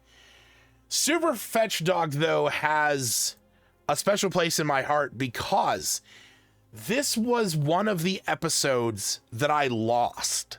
I usually get like all my episodes uploaded to YouTube. This is one of the games that I ended up not doing in time. So the episode, if you did not watch this episode, you cannot rewatch this one, unfortunately. But this was such a cool game. I loved the concept of this, the idea of playing as a dog, going to chase after that mysterious orb, and the whole idea was that if you didn't get it back to her in time, she died. It was really sad. And every time that she would throw it, she'd throw it farther, and there would be different challenges and monsters. I mean, it was procedurally generated. It was a roguelike in a way. And that's the thing. It was such a fun concept. I played it for a little bit more after the stream, but I didn't play it a ton. I forget what I think at that point I was still playing Aces and Adventures. But I loved the art of it. It was super simple. It was very cute. And I remember it getting really fast paced. That was like the kicker to it, was that game was super quick. But it was fun. So I think that one is gonna get a B. That was a fun game that I enjoyed. I mean, I like dogs and I like playing fetch, with dogs, and the concept of it was cute, and it's roguelike procedural generation. So I'm into those. So yeah, I'm going to give that a B. All right. Our next game on the list, one that I did not realize I was going to love as much as I did, Super Algebra. This is another game by Punk Cake. I played the fuck out of this. Okay. I'm a math kind of guy. I like math. The fact that this game is just a tactical strategy based game where you have to use math and logic to figure out how you're going to defeat the enemies was fucking great. And I played so many rounds of this, getting up into the higher levels. It was so fun. It was so fun messing around with it. And yeah, that was the thing. You kind of realize you didn't have to use all the creatures, but when you got to higher levels, you really had to be particular about how you did math, because there was a way to do it the right way. One of the kickers was that if there was like leftover damage or whatever, you would take that damage. So you had to be really careful about how you did it. I should play more of this. I had a lot of fun with it. It was so funny. I just kind of got bored with it because I got to the point where I was like beating most of the stuff without much issue. And I also was getting to the higher difficulties where it got fucking crazy. So this one I'm gonna give an A. Actually, no, you know what? No, I'm gonna give this an S. I put hours into this game. I'm giving this an S. This deserves a solid S rating. As crazy as that is, Super Algebra deserves an S rating. 100%. All right. Up next, we have Amanda the Adventurer. This was a crazy game. This was that puzzle game where you were watching the like follow along and interact with videos that would then have an influence in the world, but like shit was getting crazy. Like it was very horror based. I did not realize that. And like she was hurting the fuck out of her buddy Wooly, which, you know, was not crazy about that. Sadly, I never actually played much more beyond that episode.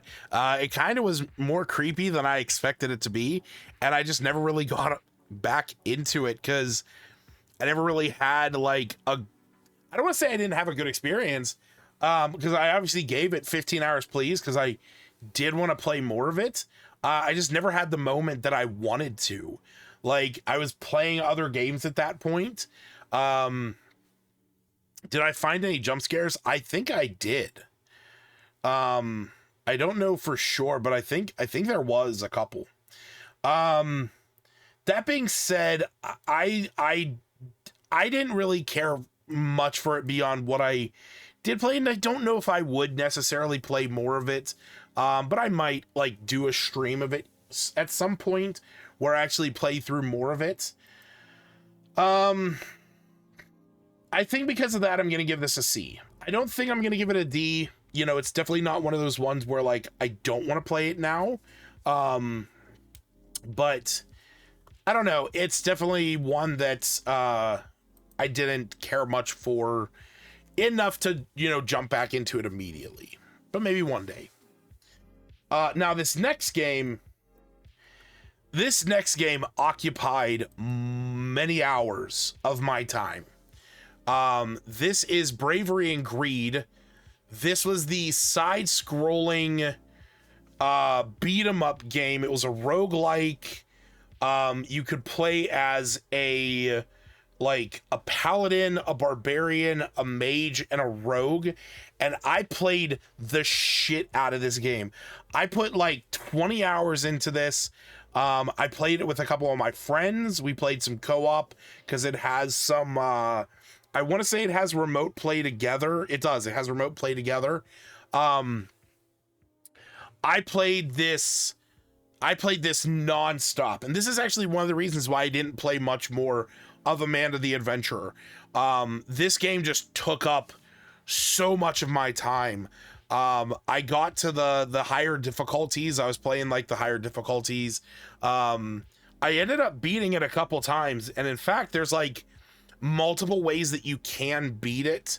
Because like when you get to the end, there's two different routes you can go to like beat the game. There's one where you fight the dwarf lords or something like that, and then there's one where you fight a dragon. It was such a fun game. I had so much fun with this. This is an easy S tier for me. This was definitely one of those ones this year that like I remember playing this for hours, just like run after run after run. And the cool thing with it was each character plays differently. Like the barbarian is all about their attack and being able to hit a ton of enemies, versus the paladin, who's all about like defenses and building up their resistances and stuff like that. And then the mage is more about like range and crowd control and summoning things. And then the rogue is all about stealth and getting backstabs and stuff. But the thing is that because there are so many different items in the game, there's like different gloves and hats and weapons and stuff. Every playthrough, and then on top of that, there's also different upgrades you can get for your character. Every playthrough plays differently, and you can have a barbarian who goes down a more defensive path. You could have a rogue who goes down a more aggressive path, or you could even have like a paladin who goes down more of a support path. So I thought it was a ton of fun. Like I said, I put hours into this game, almost 20 hours into Bravery and Greed. And if you get a chance, definitely play this one. All right. Up next was another game that occupied a good chunk of my time. This was Dig Deep in Galaxies. I played this for about 12 hours. The whole concept of this one was you would travel to different worlds, and on those worlds there would be some objective to do, whether it was like kill a certain person, get to the bottom, whatever you would want to do. But you always had to get to your ship. That was like how you would leave it. But in each level, you would find different weapons, you'd find different upgrades, and then you could go to different planets. And on top of that, you would also get ones beating each one of the different levels. It had so many different like builds that you could do. There were different characters you could play as.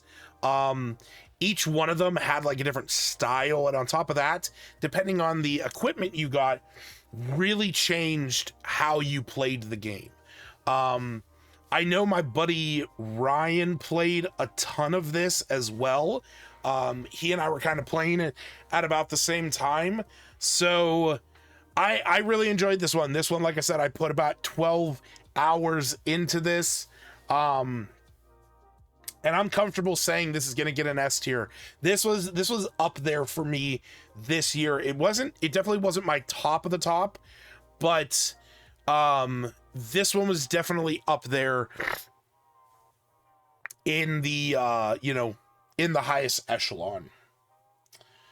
All right. Up next, we have Mortal Sin. So this was one that I wanted to play more of, but I just never did. Like it says, it is a brutal melee roguelike. I honestly was playing so much Dig that I just never played more of this. And I think I played it maybe like once after the episode. And I mean, it's just chaotic, goofy fun. Also, the art style in itself is just phenomenal. I need to play more of this one. This one definitely falls more into that line. So I think with that, I'm going to give this one a C. This one was up there, but there was nothing that made me like, as much as it deserves the 15 hours, please. I wasn't like, it didn't draw me away from other games to get me back into playing it. But it wasn't a bad game. I mean, it was a phenomenal game. I love the art style. Just looking at the images is crazy. I just absolutely love looking at this game. All right. Our next game, and by the way, we're 4, 9, that'd be 14, 18, 19. We are just a little over halfway through, so we're gonna keep going. Okay, so Dwarf Journey. This was one of those ones that I kind of played until I got bored with it. This was a really fun action roguelike where you played as a dwarf, going down into the dungeons, fighting monsters, seeing if you could survive, getting to the next level, and so on and so on. The thing was that I got to the point where the armor and weapons that I had, I was so good with that it was not a challenge anymore, and I got bored with it. It was a great game, and in fact, I ended up playing, I think I put about 8 hours into it on Steam, and I was actually put about like a few hours into playing it on my phone as well, because it had an iOS version that was pretty fun too. So it was definitely fun, and I highly recommend it. So definitely check out Dwarf Journey. Where it's going to go on the list, I'm going to give this an A. Like I said, I played it till I got bored, which was sooner rather than I expected. So because of that, I am going to like dock it down, but it is going to get an A. It's going to get a solid A. Up next, we have Downwell. So Downwell was that game where you were just kind of falling almost perpetually and would get upgrades as you would go. This is also an iOS game, and I got to admit, it is a better iOS game than it is a Steam game.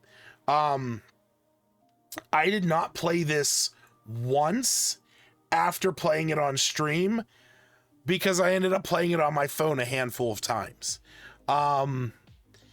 It kind of gets too repetitive though. Like, I like repetitive games, but this one was a little much for me. I thought I could put 15 hours into it and I just couldn't. I love the art. I love the graphics. I think it's what 2-bit is what it would be considered. I really didn't play much more of it on here, and even what I played on my phone was limited. So I'm gonna have to give that a D. Give that a D rating.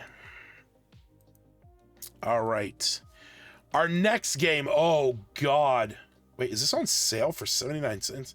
Jesus. Okay. If you don't already own this game, go out and buy this game right now. It is only 79 cents. It is on sale for 92% off. Cave Blazers, I put right there 36 hours into. This was one of the best games that I played this year. This is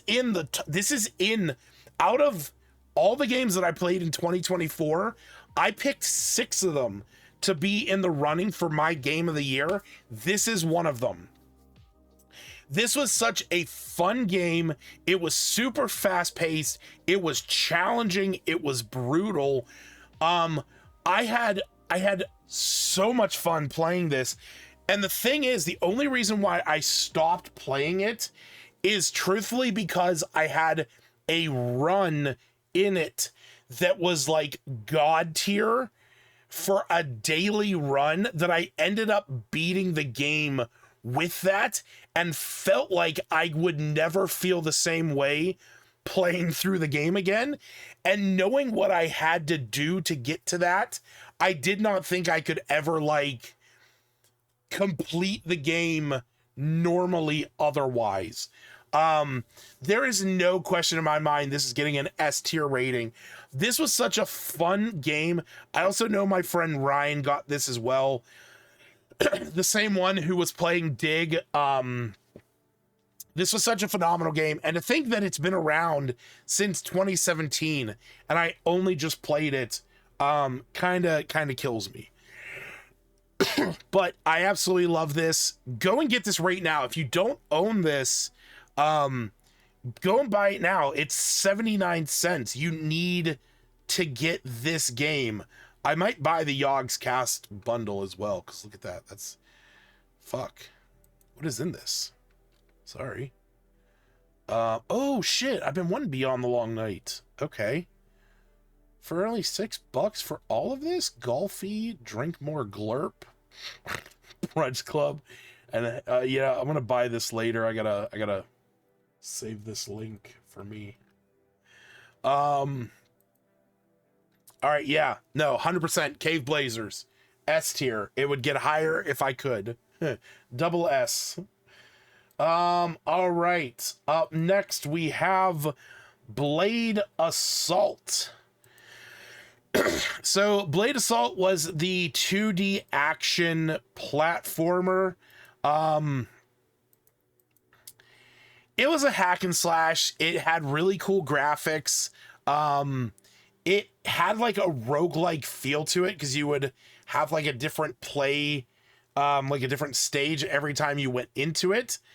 Truth be told, I never got back into this much. I was playing the fuck out of Cave Blazers, and this is one that I should play more of.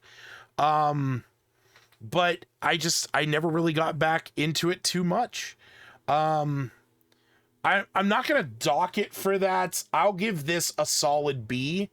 Like I said, it wasn't a game that made me get away from Cave Blazers, because those were part of a big, like, 7-game episode, where we played Downwell, Cave Blazers, Fury Unleashed, Orbital Bullet, Sword of the Necromancer, Blade Assault, and Bastion. That was episode 100. That was the season 5 finale.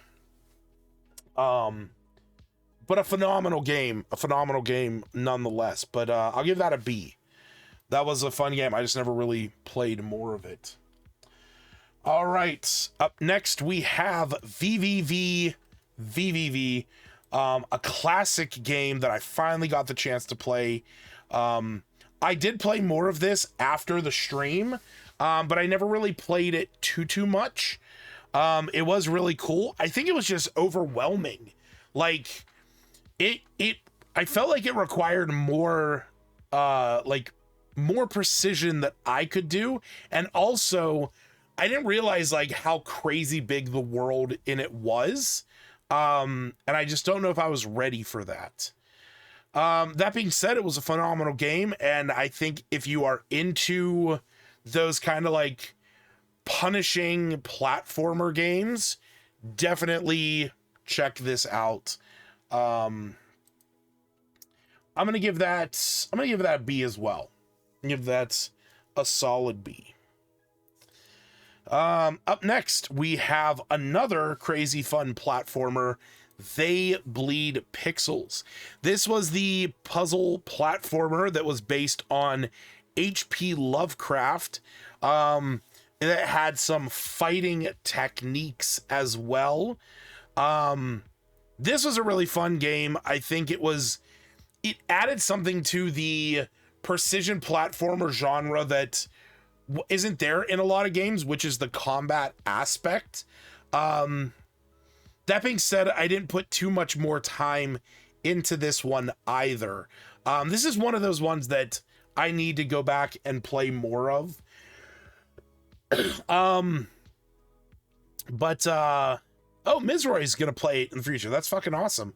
I actually have a buddy of mine that I play Pathfinder with that was super excited to see me play this, and I should do another stream of it. That being said, I think I'm gonna give this, I don't want to give it a C. I'm gonna give this one a B. This was a really fun one, but like kind of like with Blade Assault and some of the others, it didn't take me away from the other games that I was playing to really feel like it was justified. But it's still a phenomenal game. All right, up next we have Astral Ascent, not Astal, what the fuck? Astral. There we go. So I played this game for about 2 hours. This was one that I wanted to like more. I played it to start in the episode, and then I played it for a little bit more after that, and I wanted to like this game more. I really wanted to like this game more than I did. And one of the problems is that the difficulty curve is fucking ridiculous. Like when you're playing through the first couple stages, it's nothing. It's easy enough. You're just moving through, you're collecting your things. Fighting the first boss was a nightmare. And the fact that you have to fight the bosses like kind of in order, and you're like moving from one stage to the next, it got so frustrating that I gave up on it. This was a fun game, but it got to be too much for me, and I couldn't keep playing it. That being said, I don't think it was a terrible game. It was tons of fun. I really enjoyed it. Because of that, though, I am going to give it a C. It's one of those ones where after playing it for a little while, I just realized I can't play it just because it is too much for me. But not a bad game by any means whatsoever. All right, up next is Sifu. So Sifu is one of those ones that I waited a while to get my hands on. This is made by Slow Clap. If you don't know Slow Clap, they're the ones who made the game. What else did they make? Absolver. Okay, Absolver was a third-person kind of karate game that I played for hours. And this game has a lot of those same kind of feels to them, but in a, story-driven kind of setting. Here's the thing, though. I, kind of like Astral Ascent, I had to stop playing this. And the reason for that is because one of the first stages that you play is in a nightclub. And the last boss in it is so fucking hard that I don't know how to beat him. And every time you die, the whole shtick of the game is that every time you die, your character ages. And the first time you die, you gain 1 year. And that increases your death count. And then the next time you die, you gain 2 years. And then the next time you die, you gain 3 years. And so it's constantly progressing until eventually you're an old man. And while you have more experience and you have more abilities, you have less times that you can die. And I ended up beating getting so far and not being able to beat the last boss because I had no lives left. I had no years left. I love the gameplay. I love the art style. I love the controls. I'm just terrible at it, and it's sad that I can't play more of it. That being said, I'm going to give that a D. And it's because of that difficulty. That's a me thing, okay? That's on me. But I can't enjoy playing this game because of how difficult it is. And maybe I need to lower the difficulty if that was even a thing. But yeah, there's just something about it that I just couldn't get past. But hey, that's how it works sometimes. All right, up next we have Justice Sucks, Tactical Vacuum Action. This was a really cool stealth action game where you played as a killer Roomba. If you didn't see this episode, one of the key factors that really sold this game was the music, especially, but just kind of the chaotic nature of it all. And I regret to say that I played almost no more of this. I think I played it for another 10 or 15 minutes after after the episode, but I did not play it beyond that. I was just playing other games, unfortunately, and this kind of fell to the wayside. I still think the soundtrack is phenomenal. I loved the concept, and I think it's great, but I didn't play more of it, and I should play more of this. I guess you could say it sucks, yeah. So I think with that, I'm gonna give that a C rating. There wasn't enough in it that like I said, it didn't make me go back to playing it. And I just don't know what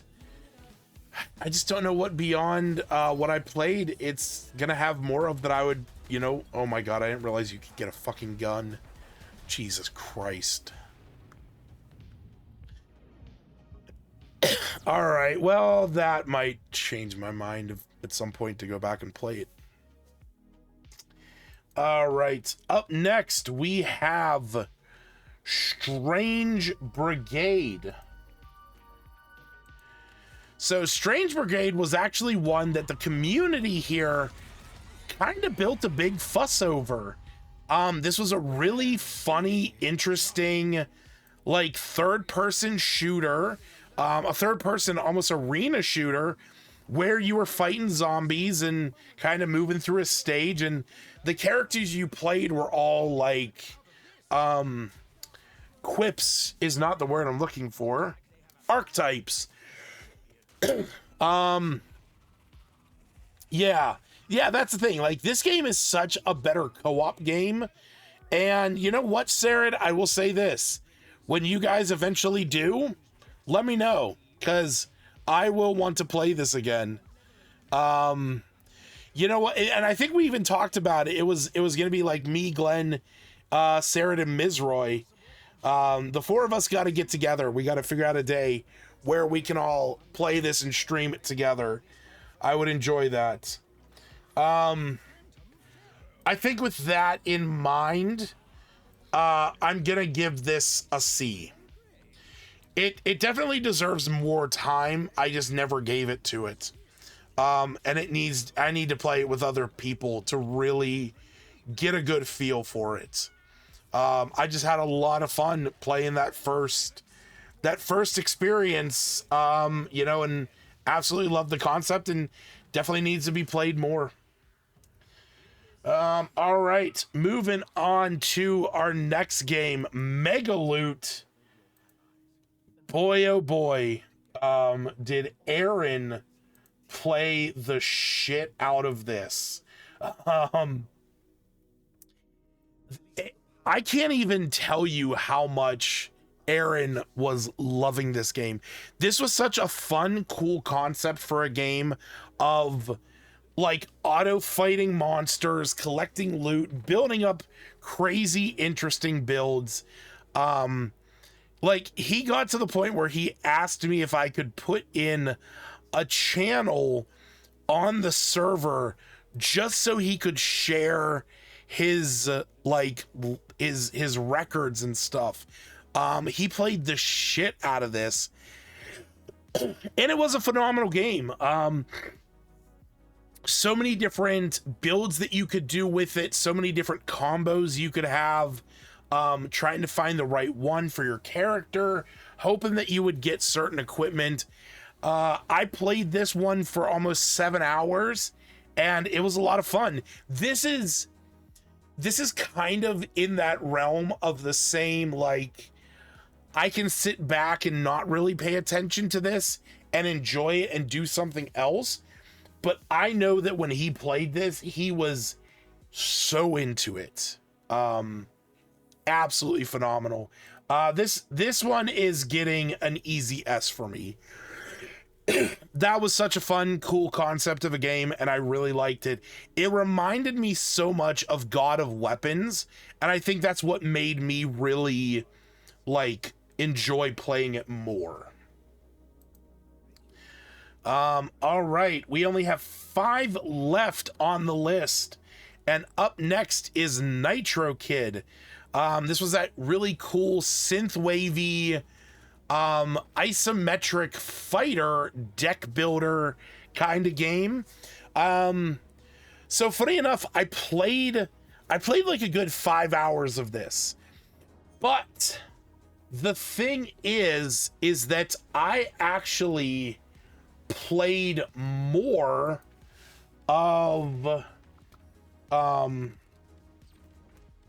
another game called Fights in Tight Spaces that is very similar to this. Whereas Nitro Kid has more of a synthwavy 80s kind of vibe to it. And you play as like a Jet Li style character or like a boxer style character. There was another game that was called Fights in Tight Spaces, where it had a very similar feel, but it was like black and white, and I really got more into this one, and I think it just had to do with the aesthetic, truth be told. I also felt like Fights in Tight Spaces had a better system of like character design. I didn't really feel like Nitro Kid had a big diversity in character play styles, whereas there was like an aggressive build, a defensive build, one that was focused on counters, one that was focused on building energy. They definitely have their pros and cons. I think Nitro Kid, though, I did enjoy playing it, but my interest definitely waned when I played Fights in Tight Spaces.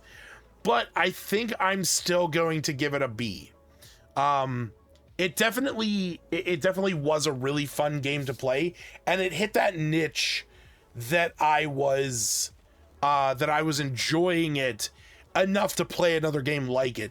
And if we kind of look at the amount of time I played both of them, it'd be about 10 hours. So that's fairly decent for, games like that. All right. Up next, we have, oh man, okay. So all three of the next three games were all part of the same episode. And boy, oh boy, did one of them come out on top. So first off, we have Lone Ruin. So this was a roguelike game where you were going in, fighting a bunch of different monsters, and you had different spells, and you would get power-ups that would kind of play off of those spells. I wanted to love this game so much. But this game is unnecessarily difficult at low levels. I tried playing this and beating like the second or third difficulty, and it was disgustingly difficult, and I could not beat it. And because of that, I couldn't get up to any of the next levels of difficulty. No matter what build I was trying, I didn't ever find anything that worked well for me. I loved the art. I loved the colors. I loved the character designs. I loved how the spells worked with one another. But this game was just so aggressively difficult that it took that enjoyment from me. Because of that, I'm going to give this a D. I wanted to give this a higher rating. It deserves a higher rating, but boy, oh boy, did this one kind of hurt me. Up next, we have Ruiner. So Ruiner was that really cool isometric cyberpunk shooter that was like a twin stick shooter. It reminded me very much of the Ascent. That was something that I played through. I played to completion. But this one had like a really cool aesthetic to it, where you were playing this almost like faceless protagonist in a way, fighting through different stages, being guided by a couple different characters, and getting like different weapons and stuff as you played it. That you some of them were, I enjoyed playing some of it more than others. Oh shit, I didn't adjust the screen there. So the thing is that I never really gave this much more beyond the first 15.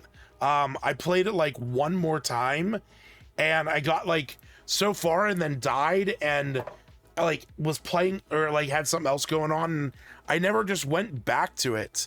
So this is definitely one that I need to revisit and replay.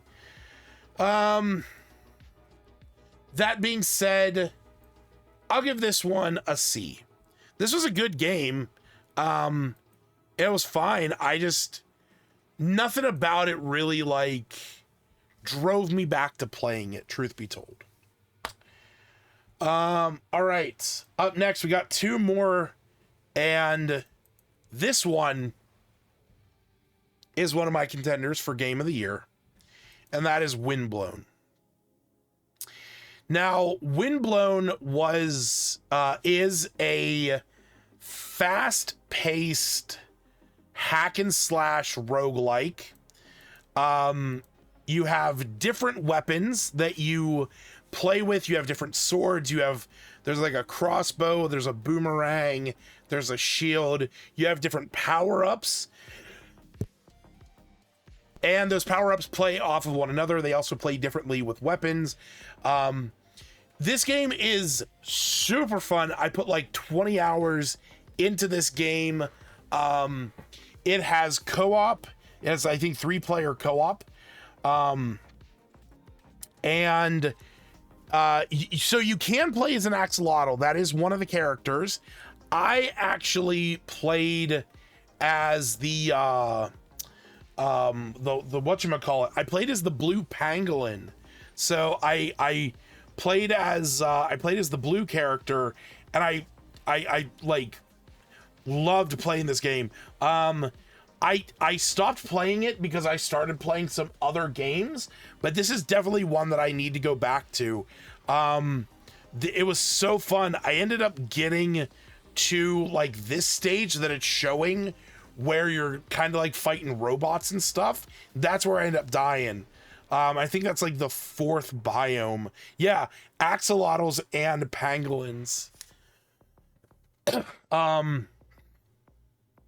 Definitely go out and give this game a try. It's on sale right now for $20. So if you don't already have this, definitely go and give this a shot. Is that Halion? No, that's one of the developers. Yeah, like I said, this is definitely in the running for my Game of the Year. So this is an easy S class, easy S tier. And the last game to get a 15 hours please rating in 2024 was Zoti.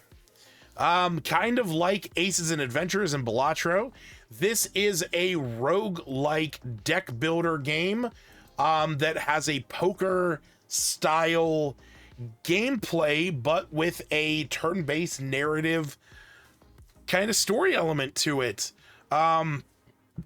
If you are into Aces and Adventures, Zoti is definitely up your alley. It has more of like an adventure feel to it because you actually have to talk to NPCs. You have to interact. There's like shops that you can go and visit and stuff like that. I had a ton of fun with this. I played this a handful of times. It's super fun. It's really fun upgrading your character to like get the abilities for the different hand types. That's the point I was gonna bring up next, Sarah. But kind of like some of the other games here, this game gets hard fast. You are playing poker after all, and there is that, randomness factor that plays into it. And sometimes the cards are just not on your side. But that being said, this game is easily getting an A for me. Can't say it's an S tier. But this is definitely up there. I've played it a handful of times. I really enjoy it. This is getting an easy A. And I know we gave away a copy of this. In fact, I think it was Aaron who ended up winning a copy of it. So yeah, kudos to him.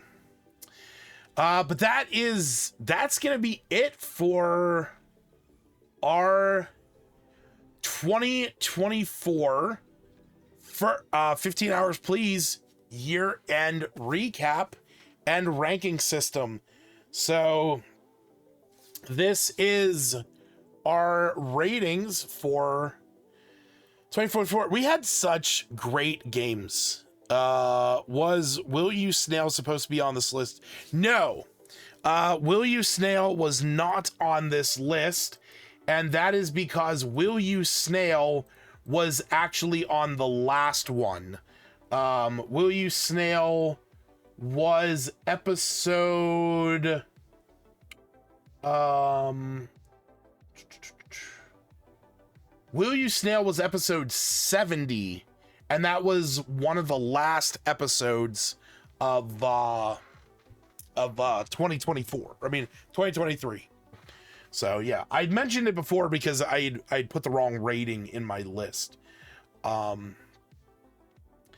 man, oh man, like I said, we had some phenomenal games this year, and I'm super, super happy with how this came out.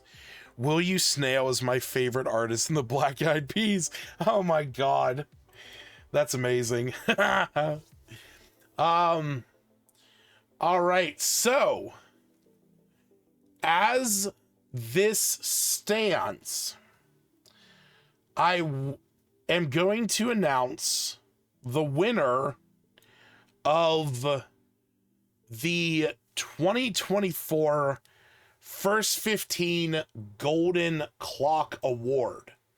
Now, this award is very specific because this award is given out to the game, my game of the year, if I played it on the first 15 and it got a 15 hours, if I played on the first 15. I don't want to say that it has to be a game that got a 15 hours please rating, because that would make me a hypocrite, because Trailmakers won last year and it only got a 15 more minutes.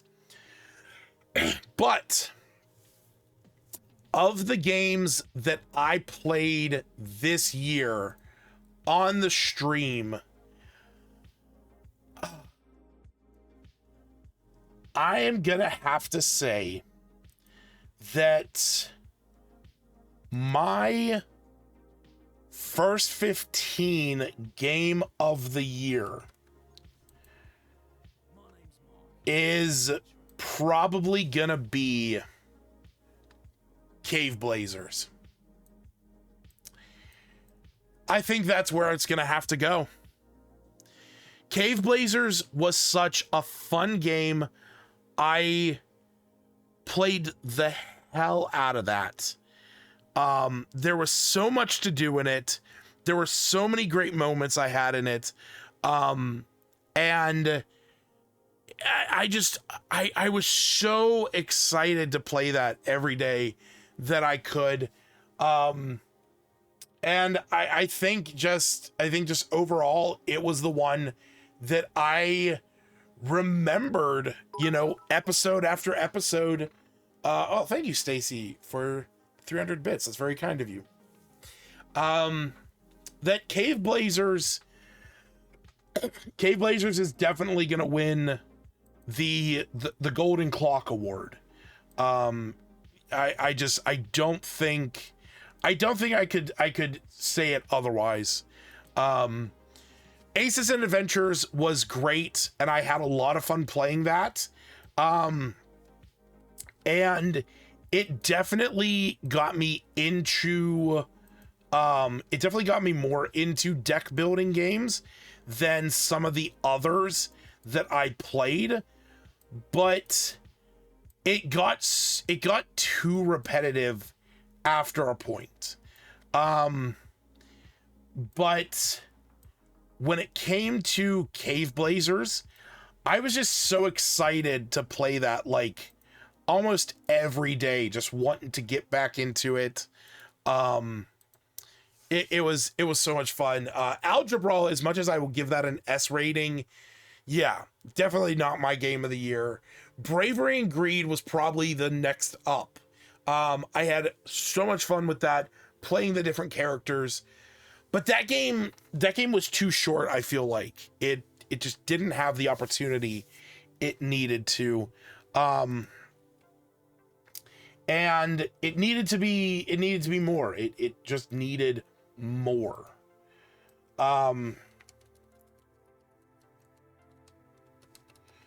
So I definitely think Cave Blazers definitively earned this one, and I think it's great. And yes, like Sarah had said, it's only 79 cents right now, so you need to go and get it. There is no question about that whatsoever. You need to go and snag a copy of Cave Blazers. Speaking of which, here we go. Bam. Cave Blazers.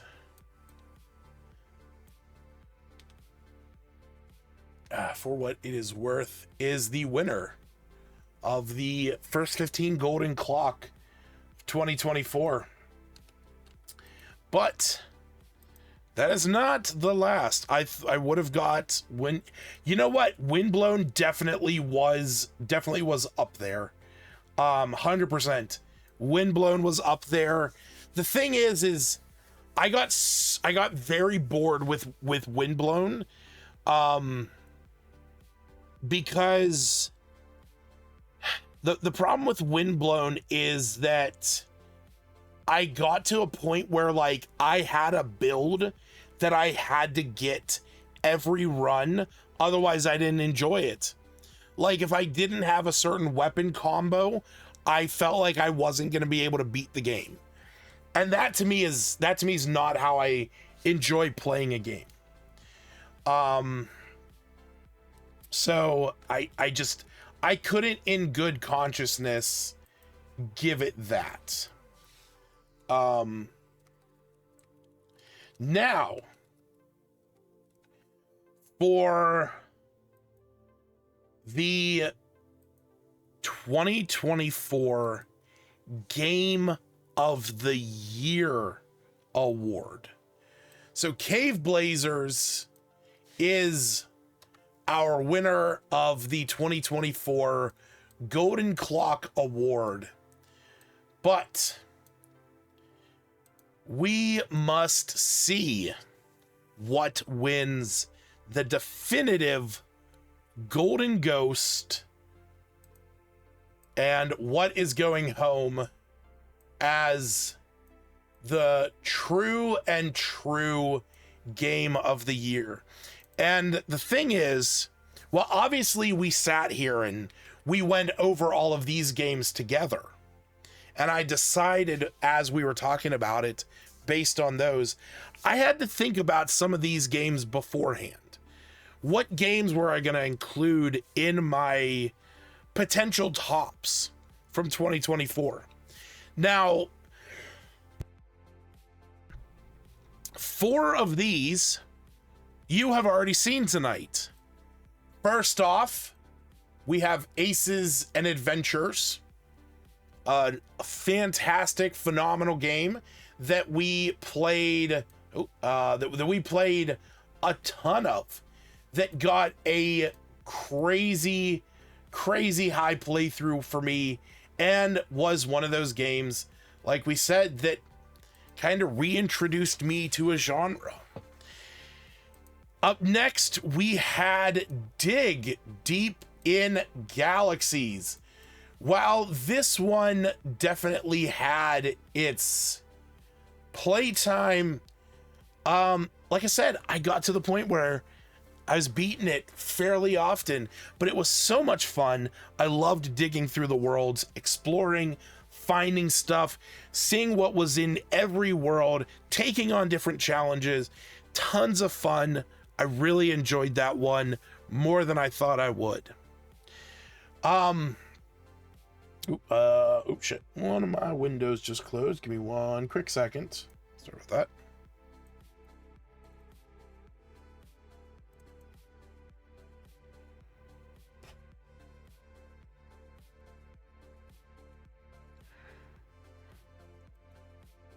There we go. Okay, sorry.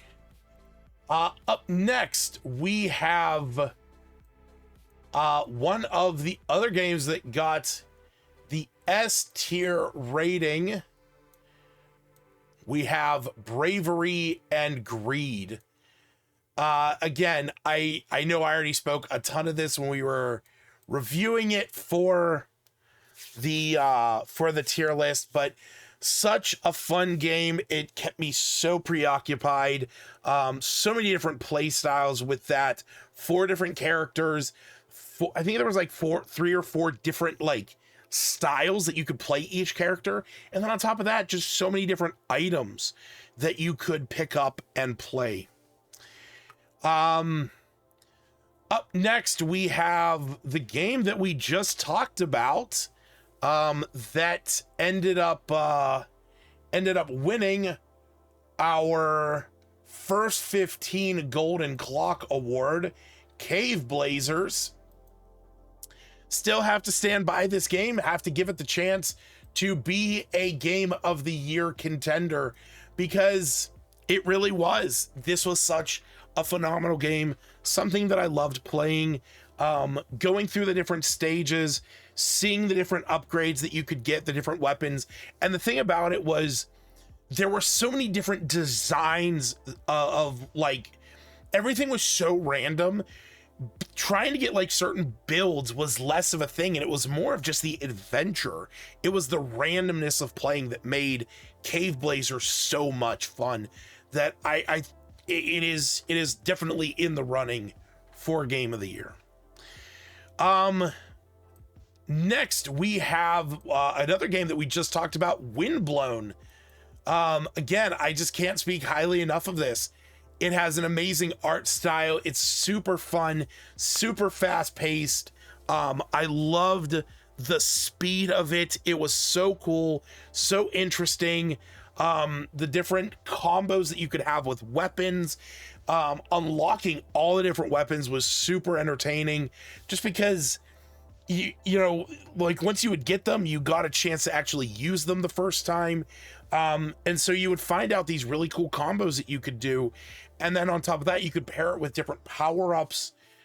I could go on and on about all these games, but we already talked about them, and you've seen them on the first 15. But we have 2 games that weren't on the first 15 that are in the running for my Game of the Years. First off was a game that released early in 2024. This was a game that has had its ups and downs. It's had its good moments and its bad moments. And truth be told, I don't know where the gaming industry would be right now without it. I am, of course, talking about Helldivers 2. I have put many hours into fighting the bugs, fighting the bots, and now the opportunity to fight the Illuminate in the newest update is just phenomenal. Glenn and I talk about this game all the time at work. I love following the updates for it. I love the subreddit, the community. It's such a phenomenal game. It won a handful of awards at the Game Awards this year. It is one of my most played games of the year. I've put 151 hours into it. And I think it's just a phenomenal game. And if you have the opportunity to play it, you really need to give it a try if you have not played it. And the last game that is up for consideration for my Game of the Year is another game that we played on a different stream just on its own. And that was Magicraft. This was a game that, kind of like with Megaloot, Aaron and I got super into. It's a phenomenal game. It's an action roguelike that's kind of like The Binding of Isaac, where you go into a room, you fight the monsters, you get a power up, you move on to the next room. But it had a really cool mechanic, And that is that, like the game Noita, if you ever played Noita, the different wands that you can have different power-ups and spells and different ways that you can change those spells. And it was so much fun getting to play with that and experiment with stuff. And I played that game so much. The thing is, that game released on November 1st. And in that time, I put 88 hours into it, almost 90 hours in just 2 months. And unfortunately, the only thing that made me stop playing it was that I literally beat it like a dozen times and beat it at the highest difficulties too.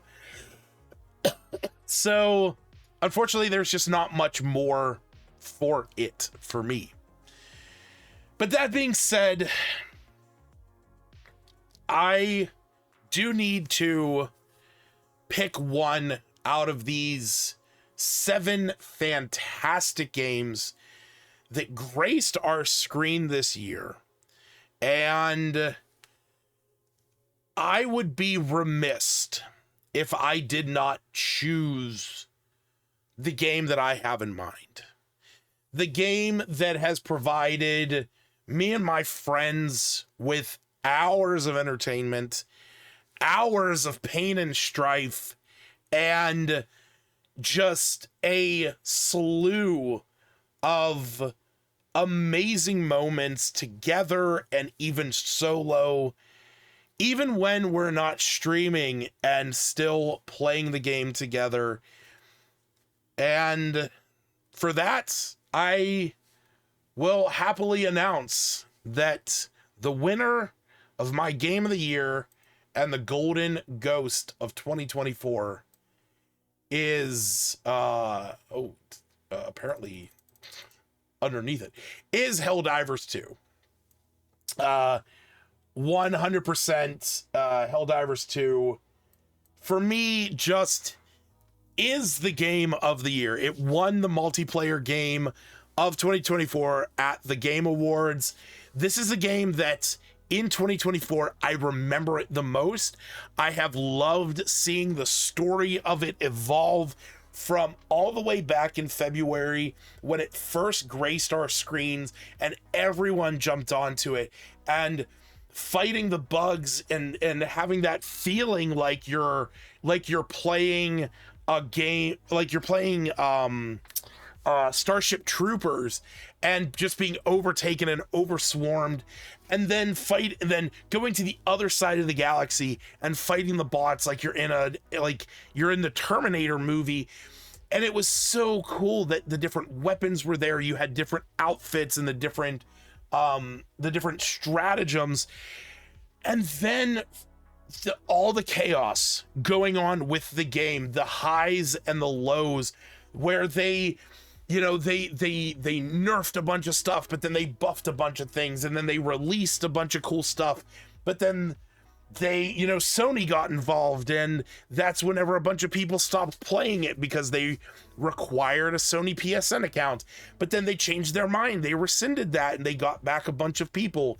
Then there were some more ups and downs, and recently, with the release of the Omen of Tyranny and the Illuminate, this alien force coming from the stars, one that had been wiped out centuries ago during the last galactic war, they are back, and they are here zombifying the citizens of Super Earth, turning them into the voteless, having to fight these zombies in close quarter combat.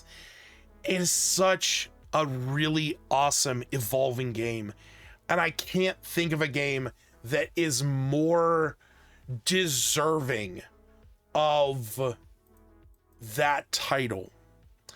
So that to me is why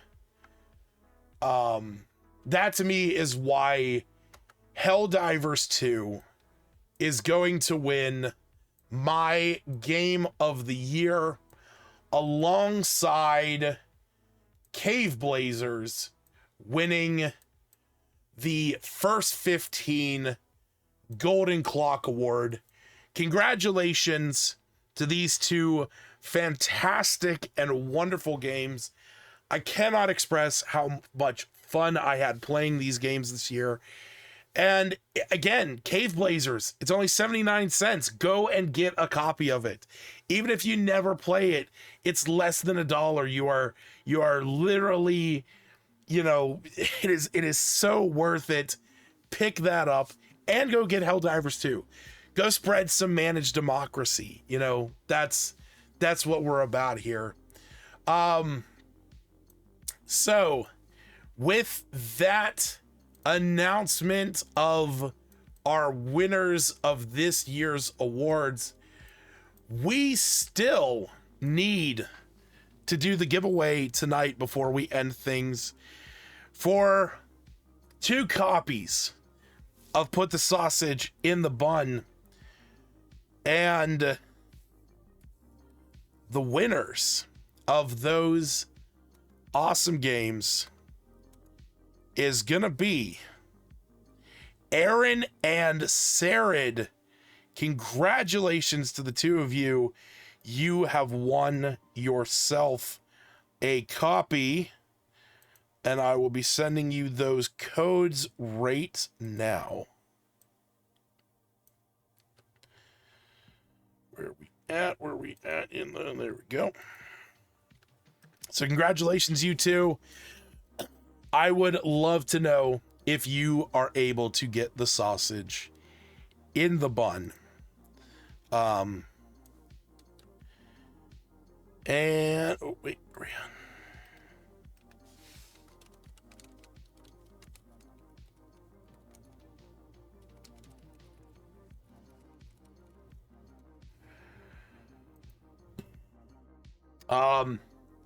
now the thing is, tonight's giveaway for the one that is going to be for this next week is kind of a special one.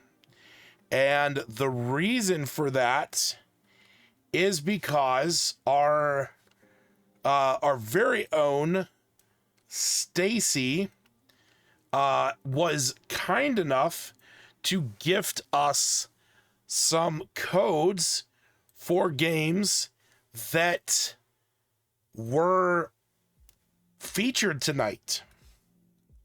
So let me get this set up for us before I announce it.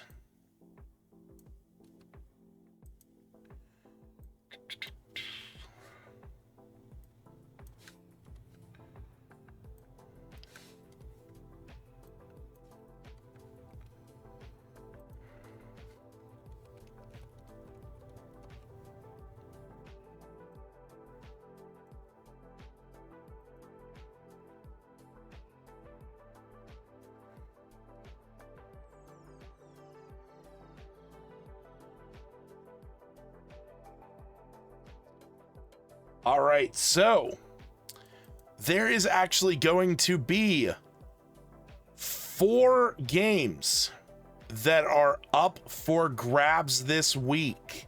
That's right, 4 games that you will have the opportunity to snag a copy of. Those 4 games are Bravery and Greed, a game that was in my rankings for Game of the Year. Aces and Adventures, another game that was in my rankings for Game of the Year. Amanda the Adventurer, that crazy horror game that we definitely need to play more of. And a copy of Zoti, the last game of 2024 that got the 15 hours please rating. So these 4 games are all up for grabs right now. If you are interested, all you have to do is head over to kelscorner.com, click the button that says join the giveaway. That'll take you to the Discord, and you can enter for a chance to win any one of these. Enter for a chance to win all of them if you want all of them. There is no limit to them. So once again, thank you, Stacy, for being kind enough to offer these gift codes up to the community. I really appreciate it. So many thanks to you. And that's going to be it for us tonight, folks. I just want to say thanks. 2024 has been a busy year for me. Obviously, this was the year that my daughter was born, Kiva. You know, she's been featured on here a handful of times. And, you know, I haven't been able to do as many D&D and chill streams as I would have liked this year. We obviously gave up on the, you know, Calendar's collection and stuff like that. That was earlier this year, you know, just didn't have the time, didn't have the wherewithal. But the first 15 is always one of those things where it's, you know, I get to look forward to it every week and I get to enjoy it. And it is the one thing that I have kept up with, and I'm happy. I'm proud of that. And I'm just excited because we're not done. You know, when I started this stream, I've said this time and time before, but when I started the stream, I didn't think it would be more than a handful of episodes, you know, thought maybe, you know, 10 or 12 at most, if that even. But to think that we're on season 7, to think that we've made it to this point where we're now playing, you know, we're now at episode 121, you know, we're just craziness that we have accomplished. And I just want to say thank you so much. And I look forward to what 2025 is going to have. And I will say, up until now, I do have out to episode 143 prepped and ready. So we got at least a good 22 weeks ahead of us. So many thanks to those who catch the stream every week. Thanks to those who hang out, who share this, you know, and I just, like I said, I cannot express enough how much I appreciate you guys coming by and hanging out. So thank you so much for that. I'm going to head off and go and get some sleep. I got tomorrow off, but I got some running to do, and yeah, we'll see what happens. So just give us the platform to join in. We do have, like I said, keep an eye out for episode 123. Episode 123 is going to be a fun one. I look forward to that one. All right, well, enjoy your evening, folks. Have fun. Be kind to one another. And I guess I'll see you in 2025. I guess I won't see you until next year. So peace out, y'all.